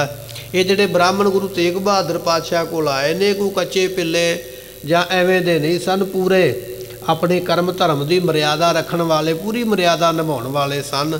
ਜਗ ਕਰਨ ਵਾਲੇ, ਕਰਾਉਣ ਵਾਲੇ, ਵਿਦਿਆ ਪੜ੍ਹਨ ਵਾਲੇ, ਵਿਦਿਆ ਪੜ੍ਹਾਉਣ ਵਾਲੇ, ਦਾਨ ਦੇਣ ਵਾਲੇ ਤੇ ਦਾਨ ਲੈਣ ਵਾਲੇ, ਇਸ ਤਰ੍ਹਾਂ ਦੇ 6 ਕਰਮੀ ਇਹ ਜਿਹੜੇ ਬ੍ਰਾਹਮਣ ਨੇ। ਆਪਾਂ ਕਹਿ ਸਕਦੇ ਹਾਂ ਵੀ ਆਪਣੇ ਧਰਮ ਦੇ ਵਿੱਚ ਜਿਹੜੇ ਕਹਿੰਦੇ ਸਨ ਵੀ ਅਸੀਂ ਪਰਪੱਕ ਹਾਂ, ਆਪਣੇ ਧਰਮ ਦੀ ਸਾਰੀ ਮਰਿਆਦਾ ਨੂੰ ਅਸੀਂ ਮੰਨਦੇ ਹਾਂ, ਐਸੇ ਇਹ ਬ੍ਰਾਹਮਣ ਹਨ। ਘਸ ਚੰਦਨ ਕੋ ਤਿਲਕ ਲਗਨਤੇ, ਉਸ ਵੇਲੇ ਕਹਿਣ ਲੱਗੇ ਵੀ ਚੰਦਨ ਨੂੰ ਰਗੜ ਕੇ ਨਾ ਪੱਥਰ ਦੇ ਉੱਪਰ ਤੇ ਫਿਰ ਉਹਦਾ ਤਿਲਕ ਲਾਉਣਾ। ਬ੍ਰਾਹਮਣ ਜਿਹੜਾ ਨਾ 12 ਤਿਲਕ ਲਾਉਂਦਾ ਆਪਣੇ ਸਰੀਰ ਦੇ ਉੱਪਰ। ਜਿਹੜਾ ਜਨੇਊ ਧਾਰੀ ਬ੍ਰਾਹਮਣ ਹੈ ਨਾ, ਜਿਹਨੂੰ ਆਪਾਂ ਕੱਟੜ ਕਹਿ ਦਿੰਦੇ ਜਾਂ ਧਰਮ ਵਿੱਚ ਪੱਕਾ ਕਹਿ ਦਿੰਦੇ, ਜਿੱਥੇ 6 ਉਹ ਕਰਮ ਕਰਦਾ ਉੱਥੇ 12 ਤਿਲਕ ਵੀ ਲਾਉਂਦਾ ਹੈ ਬ੍ਰਾਹਮਣ। ਪਰ ਲਾ ਇਕੱਲਾ ਬ੍ਰਾਹਮਣ ਹੀ ਸਕਦਾ, ਬ੍ਰਾਹਮਣ ਦੀ ਘਰਵਾਲੀ ਨਹੀਂ ਲਾ ਸਕਦੀ, ਬ੍ਰਾਹਮਣੀ ਨਹੀਂ ਲਾ ਸਕਦੀ, ਬ੍ਰਾਹਮਣ ਲਾਉਂਦਾ ਚੰਦਨ ਨੂੰ ਰਗੜ ਕੇ ਪੱਥਰ ਦੇ ਉੱਪਰ ਤੇ 12 ਤਿਲਕ ਜਿਹੜੇ ਆਪਣੇ ਸਰੀਰ ਤੇ ਕੱਢਦਾ ਹੈ। ਅਨੇਕ ਪ੍ਰਕਾਰਨ ਲੈ ਪਹਾਰਾ, ਤੇ ਉਸ ਵੇਲੇ ਇਹਨਾਂ ਨੇ ਸਵੇਰ ਦੀ ਪੂਜਾ ਕੀਤੀ ਹੈ, ਸੂਰਜ ਨੂੰ ਪਾਣੀ ਵਗੈਰਾ ਦਿੱਤਾ, ਆਪਣੇ ਦੇਵਤਿਆਂ ਨੂੰ, ਪੈਗੰਬਰਾਂ ਨੂੰ, ਜਿਹਨੂੰ ਵੀ ਇਹ ਮੰਨਦੇ ਸਨ, ਮੰਤਰਾਂ ਨੂੰ ਜਪ ਕੇ ਉਸ ਵੇਲੇ ਤੇ ਫਿਰ ਇਹਨਾਂ ਨੇ ਕਈ ਤਰ੍ਹਾਂ ਦੇ ਭੋਜਨ ਲੈ ਕੇ ਪਹੁੰਚੇ ਸਤਿਗੁਰ ਕੇ ਦਰਬਾਰ। ਤੇ ਸਤਿਗੁਰਾਂ ਦੇ ਹੁਣ ਦਰਬਾਰ ਪਹੁੰਚਣਾ ਤੇ ਜੋ ਜੋ ਇਹਨਾਂ ਕੋਲ ਕੋਈ ਉਪਹਾਰ ਸੀ ਨਾ ਭੇਟ ਦੇਣ ਵਾਸਤੇ, ਕੋਈ ਵਧੀਆ ਚੀਜ਼, ਤੇ ਉਹ ਇਹਨਾਂ ਨੇ ਆਪੋ ਆਪਣੀ ਸਾਂਭ ਕੇ ਹੱਥ ਵਿੱਚ ਫੜ ਲਈ ਹੈ ਵੀ ਚਲੋ ਹੁਣ ਗੁਰੂ ਦਰਬਾਰ ਦੇ ਦਰਸ਼ਨ ਕਰੀਏ ਤੇ ਸਤਿਗੁਰਾਂ ਨੂੰ ਜਾ ਕੇ ਭੇਟ ਦੇਣੀ ਕਰੀਏ। ਫੇਰ ਮੇਵਰੋ ਅੰਤਰ ਗਏ, ਤੇ ਉਸ ਵੇਲੇ ਸਤਿਗੁਰਾਂ ਦੇ ਦਰਬਾਰ ਦੇ ਬਾਰ-ਬਾਰ ਪਹੁੰਚ ਗਏ। ਜਾ ਕੇ ਇਹਨਾਂ ਨੇ ਜਿਹੜਾ ਦਰਵਾਜ਼ੇ ਦੇ ਪਹਿਰੇਦਾਰ ਖਲੋਤਾ ਸੀ ਨਾ, ਉਹਨੂੰ ਜਾ ਕੇ ਦੱਸਿਆ ਵੀ ਅਸੀਂ ਕਸ਼ਮੀਰ ਤੋਂ ਆਏ ਹਾਂ ਤੇ ਸਤਿਗੁਰਾਂ ਦੇ ਦਰਸ਼ਨ ਕਰਨੇ ਨੇ। ਉਹ ਜਿਹੜਾ ਪਹਿਰੇਦਾਰ ਸੀ ਇਹਨਾਂ ਨੂੰ ਵੇਖ ਕੇ ਫਿਰ ਅੰਦਰ ਗਿਆ ਹੈ। ਹੱਥ ਜੋੜ ਕਰ ਬੋਲਤ ਭਇਓ, ਤੇ ਸਤਿਗੁਰਾਂ ਨੂੰ ਹੱਥ ਜੋੜ ਕੇ ਉਸ ਸੇਵਾਦਾਰ ਨੇ, ਪਹਿਰੇਦਾਰ ਨੇ, ਅਰਦਾਸੀਏ ਨੇ ਜਾ ਕੇ ਆਖਿਆ ਹੈ, ਪ੍ਰਭ ਜੀ ਅਹਾਂ ਦੇਸ਼ ਕਸ਼ਮੀਰ। ਸਤਿਗੁਰਾਂ ਨੇ ਵੇਖਿਆ ਸੇਵਾਦਾਰ ਦੇ ਵੱਲ, ਮਹਾਰਾਜ ਕਹਿੰਦੇ ਕਿਵੇਂ ਆਏ ਹੋ? ਤੇ ਸੇਵਾਦਾਰ ਦੱਸਣ ਲੱਗ ਪਿਆ, ਅਰਦਾਸੀਆ ਕਹਿਣ ਲੱਗਾ ਮਹਾਰਾਜ ਇੱਕ ਕਸ਼ਮੀਰ ਦਾ ਜਿਹੜਾ ਇਲਾਕਾ ਹੈ ਤਹਿ ਕੇ ਬਿਪਰ ਖਰੇ ਦਰ ਭੀੜ, ਉੱਥੋਂ ਦੇ ਪੰਡਤ ਆਏ ਮਹਾਰਾਜ ਦਰਵਾਜ਼ੇ ਤੇ, ਉਹਨਾਂ ਨੇ ਬੜੀ ਭੀੜ ਲਾ ਛੱਡੀ ਹੈ। 1400 ਬ੍ਰਾਹਮਣ ਕਹਿੰਦੇ ਵੀ ਇਹਨਾਂ ਦੀ ਗਿਣਤੀ ਹੈ। ਕਿਰਪਾ ਰਾਮ ਇਹਨਾਂ ਦਾ ਜਥੇਦਾਰ ਹੈ, ਬ੍ਰਾਹਮਣ ਦਾ ਨਾਮ ਜਿਹੜਾ ਮੋਢੀ ਹੈ ਇਹਨਾਂ ਦਾ ਸਾਰਿਆਂ ਦਾ ਮੁਖੀ ਵੱਡਾ ਬ੍ਰਾਹਮਣ ਪੰਡਤ, ਉਹਦਾ ਨਾਮ ਹੈ ਕਿਰਪਾ ਰਾਮ। ਤੇ ਸਾਰੇ ਜਾਣੇ ਦਰਵਾਜ਼ੇ ਤੇ ਖਲੋਤੇ ਨੇ।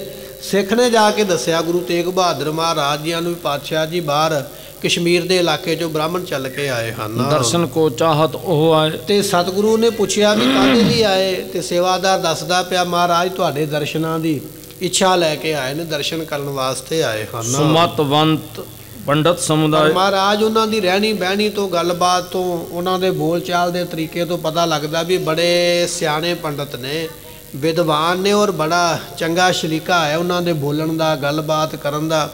ਔਰ ਉਹਨਾਂ ਦੀ ਵੇਖਣੀ ਤੋਂ ਵੀ ਲੱਗਦਾ, ਕੱਪੜੇ ਪਹਿਰਾਵੇ ਤੋਂ ਵੀ ਲੱਗਦਾ ਵੀ ਉਹ ਧਰਮ ਦੇ ਵਿੱਚ ਪਰਪੱਕ ਨੇ, ਧਰਮ ਨੂੰ ਮੰਨਣ ਵਾਲੇ ਨੇ, ਜਾਂ ਆਪਾਂ ਕਹਿ ਲਈਏ ਵੀ ਬੜੇ ਗੁਣੀ ਪੰਡਤ ਨੇ, ਗੁਣਾਂ ਵਾਲੇ ਨੇ, ਜੋ ਧਰਮ ਵਿੱਚ ਲਿਖਿਆ ਉਹਨੂੰ ਮੰਨਣ ਵਾਲੇ ਐਸੇ ਪੰਡਤ ਹਨ। ਸੁਣ ਸ਼੍ਰੀ ਤੇਗ ਬਹਾਦਰ ਹੱਸੇ, ਗੁਰੂ ਤੇਗ ਬਹਾਦਰ ਪਾਤਸ਼ਾਹ ਨੇ ਜਦੋਂ ਸੁਣਿਆ ਨਾ ਸਿੱਖ ਦੇ ਕੋਲੋਂ ਵੀ ਬਾਹਰ ਪੰਡਤ ਆਏ ਨੇ, ਧਰਮ ਦੇ ਵਿੱਚ ਬੜੇ ਪਰਪੱਕ ਨੇ, ਤੇ ਸਤਿਗੁਰੂ ਜੀ ਬੈਠਿਆਂ ਬੈਠਿਆਂ ਅਚਾਨਕ ਹੱਸ ਪਏ, ਹਾਸਾ ਨਿਕਲ ਗਿਆ ਮਹਾਰਾਜ ਦਾ ਸੁਣ ਕੇ ਨਾ ਸਿੱਖ ਦੇ ਕੋਲੋਂ ਵੀ ਬਾਹਰ ਇਹੋ ਜਿਹੇ ਬ੍ਰਾਹਮਣ ਆਏ ਹਨ। ਆਵਨ ਦੇਹੋ ਮਹਾ ਦੁੱਖ ਤੇ ਗ੍ਰਸਤ, ਸਤਿਗੁਰਾਂ ਨੇ ਹੱਸ ਕੇ ਆਖਿਆ ਸੇਵਾਦਾਰ ਨੂੰ, ਜਿਹੜਾ ਅਰਦਾਸੀਆ ਸੀ ਨਾ ਮਹਾਰਾਜ ਦਾ, ਅਰਦਾਸ ਕਰਨ ਵਾਲਾ, ਬੇਨਤੀ ਕਰਨ ਵਾਲਾ, ਸਤਿਗੁਰੂ ਹੱਸ ਕੇ ਕਹਿਣ ਲੱਗੇ, ਕਹਿੰਦੇ ਆਉਣ ਦਿਓ। ਉਹ ਤੇ ਵਿਚਾਰੇ ਪਹਿਲਾਂ ਹੀ ਬੜੇ ਦੁਖੀ ਨੇ, ਦੁੱਖ ਦੇ ਮਾਰੇ ਹੋਏ, ਬਿਪਤਾ ਦੇ ਮਾਰੇ ਹੋਏ ਆਏ ਨੇ, ਮੋੜੋ ਨਾ ਉਹਨਾਂ ਨੂੰ, ਰੋਕੋ ਨਾ ਭਾਈ, ਆਉਣ ਦਿਓ। ਉਹ ਤੇ ਪਹਿਲਾਂ ਹੀ ਦੁਖੀ ਹਨ। ਸ਼ਿਵ ਕੋ ਲਿਆਏ ਹਮੈ ਸੰਦੇਸ਼ਾ, ਨਾਲ ਹੀ ਸਤਿਗੁਰਾਂ ਨੇ ਵੀ ਦੱਸਿਆ ਸਾਨੂੰ ਪਤਾ ਲੱਗ ਗਿਆ ਉਹ ਸਾਡੇ ਵਾਸਤੇ ਸੁਨੇਹਾ ਲੈ ਕੇ ਆਏ ਨੇ, ਉਹਨਾਂ ਦੇ ਪੈਗੰਬਰ ਨੇ, ਉਹਨਾਂ ਦੇ ਭਗਵਾਨ ਨੇ, ਉਹਨਾਂ ਦੇ ਇਸ਼ਟ ਦੇਵ ਨੇ ਜਾਂ ਦੇਵਤੇ ਨੇ, ਉਹਨਾਂ ਨੂੰ ਕੋਈ ਸੁਨੇਹਾ ਦਿੱਤਾ, ਉਹ ਸਾਡੇ ਵਾਸਤੇ ਲੈ ਕੇ ਆਏ ਹਨ। ਜਥਾ ਜਗਤ ਸੁਖ ਲਹਿ ਵਿਸ਼ੇਸ਼ਾ, ਤੇ ਜਿਸ ਤਰ੍ਹਾਂ ਸਾਰਾ ਸੰਸਾਰ ਸੁਖ ਲਵੇ, ਆਨੰਦ ਲਵੇ, ਉਹੋ ਜਿਹੇ ਕੰਮ ਜਿਹੜੇ ਪੈਗੰਬਰਾਂ ਨੂੰ, ਅਵਤਾਰਾਂ ਨੂੰ ਕਰਨੇ ਪੈਂਦੇ ਹਨ। ਸ਼੍ਰੀ ਨਾਨਕ ਕੋ ਕਮਲਾ ਦਾਸ, ਗੁਰੂ ਨਾਨਕ ਦਾ ਦੇਵ ਮਹਾਰਾਜ ਜੀਆਂ ਦਾ ਜਿਹੜਾ ਸੇਵਾਦਾਰ ਸੀ ਨਾ, ਉਹਦਾ ਨਾਮ ਸੀ ਭਾਈ ਕਮਲਾ।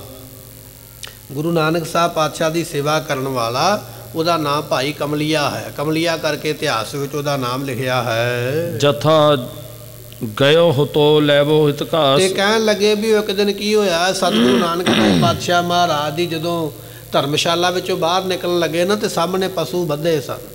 ਤੇ ਮਹਾਰਾਜ ਨੇ ਭਾਈ ਕਮਲੀਆ ਨੂੰ ਆਵਾਜ਼ ਮਾਰੀ, ਕਹਿਣ ਲੱਗੇ ਕਮਲੀਆ ਇਹ ਵਿਚਾਰੇ ਜੀਵ ਜਿਹੜੇ ਪਸ਼ੂ ਨੇ ਨਾ ਬੇਜ਼ੁਬਾਨੇ ਨੇ, ਇਹ ਬੋਲ ਕੇ ਨਹੀਂ ਦੱਸ ਸਕਦੇ ਵੀ ਸਾਨੂੰ ਭੁੱਖ ਲੱਗੀ ਹੈ ਕਿ ਪਿਆਸ ਲੱਗੀ ਹੈ ਜਾਂ ਗਰਮੀ ਲੱਗਦੀ ਹੈ ਕਿ ਠੰਡ ਲੱਗਦੀ ਹੈ। ਤੇ ਬੇਜ਼ੁਬਾਨੇ ਜੀਵ ਦੇ ਉੱਪਰ ਦੁੱਖ ਕਰਨਾ ਇਹ ਬੜਾ ਭਾਰੀ ਪਾਪ ਹੁੰਦਾ। ਜਾਂ ਤੇ ਇਹਨਾਂ ਦੇ ਰੱਸੇ ਖੋਲ ਦਿਓ, ਜਿੱਧਰ ਨੂੰ ਜਾਂਦੇ ਨੇ ਜਾਣ ਦਿਓ, ਫਿਰ ਆਪਣੀ ਮਰਜ਼ੀ ਨਾਲ ਜੋ ਮਰਜ਼ੀ ਖਾਣ ਪੀਣ। ਤੇ ਜੇ ਇਹਨਾਂ ਨੂੰ ਪਾਲਣਾ ਹੈ ਤੇ ਫਿਰ ਇਹਨਾਂ ਵਾਸਤੇ ਖਾਣ ਦਾ ਪ੍ਰਬੰਧ ਕਰੋ, ਵੀ ਇਹ ਕੀ ਖਾਣਾ ਇਹਨਾਂ ਨੇ, ਘਾਹ ਦਾ, ਪੱਠਿਆਂ ਦਾ, ਚਾਰੇ ਦਾ ਇੰਤਜ਼ਾਮ ਕਰੋ। ਪਸ਼ੂ ਨੂੰ ਭੁੱਖਾ ਨਹੀਂ ਰੱਖਣਾ, ਇਹ ਬੋਲ ਕੇ ਨਹੀਂ ਦੱਸ ਸਕਦਾ। ਜਦੋਂ ਗੁਰੂ ਨਾਨਕ ਸਾਹਿਬ ਨੇ ਇਹ ਗੱਲ ਕਹੀ ਤੇ ਭਾਈ ਕਮਲੀਆ ਕਹਿਣ ਲੱਗਾ ਮਹਾਰਾਜ ਮੈਂ ਹੁਣੇ ਗਿਆ ਖੇਤਾਂ ਵਿੱਚ ਤੇ ਘਾਹ ਲੈ ਕੇ ਆਉਂਦਾ ਹਾਂ। ਤੇ ਭਾਈ ਕਮਲੀਆ ਜੀ ਘਾਹ ਲੈਣ ਵਾਸਤੇ ਚਲੇ ਗਏ ਤੇ ਕਹਿਣ ਲੱਗੇ ਫਿਰ ਭਾਈ ਕਮਲੀਆ ਜੀ ਨੂੰ 3 ਸਾਧੂ ਮਿਲੇ। ਉਹਨਾਂ ਨੇ ਆਖਿਆ ਵੀ ਤੂੰ ਗੁਰੂ ਨਾਨਕ ਸਾਹਿਬ ਦਾ ਸਿੱਖ ਹੈ ਤੇ ਸਾਡਾ ਇੱਕ ਸੁਨੇਹਾ ਉਹਨਾਂ ਦੇ ਤੱਕ ਲੈ ਕੇ ਜਾ। ਤੇ ਭਾਈ ਕਮਲੀਆ ਨੇ ਪੁੱਛਿਆ ਵੀ ਸੁਨੇਹਾ ਕੀ ਹੈ? ਕਹਿਣ ਲੱਗੇ ਬੋਲ ਕੇ ਕੁਝ ਨਹੀਂ ਦੱਸਣਾ, ਅਸੀਂ ਤੈਨੂੰ ਇੱਕ ਨਿਸ਼ਾਨੀ ਦਿੰਦੇ ਹਾਂ, ਜਾ ਕੇ ਉਹਨਾਂ ਨੂੰ ਫੜਾ ਦੀ, ਉਹ ਆਪੇ ਸਮਝ ਜਾਣਗੇ। ਤੇ ਨਿਸ਼ਾਨੀ ਕੀ ਸੀ? ਵੀ ਚਿੱਟੇ ਰੰਗ ਦੀ ਸਵਾਹ ਸੀ, ਚਿੱਟੀ ਸਵਾਹ ਉਹਨਾਂ ਨੇ ਕੱਪੜੇ ਵਿੱਚ ਪਾਈ ਸੀ। ਕਹਿਣ ਲੱਗਿਆ ਸਵਾਹ ਲੈ ਜਾ ਤੇ ਜਾ ਕੇ ਗੁਰੂ ਨਾਨਕ ਸਾਹਿਬ ਨੂੰ ਦੇ ਦਿਓ, ਆਪੇ ਸਮਝ ਜਾਣਗੇ। ਤੇ ਭਾਈ ਕਮਲੀਆ ਕਹਿਣ ਲੱਗਾ ਵੀ ਮੈਂ ਤੇ ਘਾਹ ਲੈਣ ਆਇਆ, ਪਹਿਲਾਂ ਘਾਹ ਦੀ ਪੰਡ ਵੱਢਾਂਗਾ, ਘਾਹ ਬੰਨਾਂਗਾ, ਪੰਡ ਤਿਆਰ ਹੋਵੇਗੀ ਫਿਰ ਮੈਂ ਜਾਵਾਂਗਾ।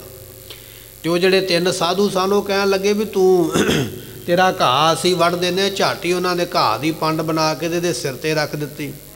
ਤੇ ਭਾਈ ਕਮਲੀਆ ਜੀ ਨੇ ਉਹ ਜਿਹੜੇ ਘਾਹ ਦੀ ਪੰਡ ਸੀ ਉਹ ਪਸ਼ੂਆਂ ਦੇ ਅੱਗੇ ਪਾਈ, ਔਰ ਉਹ ਜਿਹੜੀ ਸਵਾਹ ਦੀ ਉਹਨਾਂ ਨੇ ਪੋਟਲੀ ਦਿੱਤੀ ਸੀ ਨਾ ਕੱਪੜੇ ਦੇ ਵਿੱਚ, ਉਹ ਭਾਈ ਕਮਲੀਆ ਜੀ ਨੇ ਗੁਰੂ ਨਾਨਕ ਸਾਹਿਬ ਦੇ ਸਾਹਮਣੇ ਜਾ ਕੇ ਰੱਖੀ। ਮਹਾਰਾਜ ਬਾਹਰ 3 ਸਾਧੂ ਭੇਸ ਵਿੱਚ 3 ਬੰਦੇ ਆਏ ਨੇ, ਉਹਨਾਂ ਨੇ ਮੈਨੂੰ ਆ ਸਵਾਹ ਦੀ ਪੁੜੀ ਜਿਹੜੀ ਹੈ ਤੁਹਾਨੂੰ ਦੇਣ ਵਾਸਤੇ ਆਖਿਆ ਹੈ। ਇਸ ਕਰ ਸ਼ਿਵ ਨਿਜ ਭਸਮ ਪਠਾਈ। ਤੇ ਉਹ ਜਦੋਂ ਮਹਾਰਾਜ ਜੀਆਂ ਨੇ ਉਹ ਵੇਖੀ ਨਾ ਵਿਭੂਤੀ ਚਿੱਟੇ ਰੰਗ ਦੀ ਸਵਾਹ ਵੀ ਭਾਈ ਕਮਲੀਆ ਲੈ ਕੇ ਆਏ ਹਨ, ਤੇ ਹਮ ਨਿਕਟ ਪਤਰਕਾ ਤੇ ਉਸ ਵੇਲੇ ਸਤਿਗੁਰੂ ਜਾਣ ਗਏ। ਗੁਰੂ ਨਾਨਕ ਸਾਹਿਬ ਪਾਤਸ਼ਾਹ ਕਹਿਣ ਲੱਗੇ ਭਾਈ ਕਮਲੀਆ ਤੂੰ ਸਾਡੇ ਸੰਸਾਰ ਤੋਂ ਜਾਣ ਦੀ ਖਬਰ ਲੈ ਕੇ ਆਇਆ ਹੈ।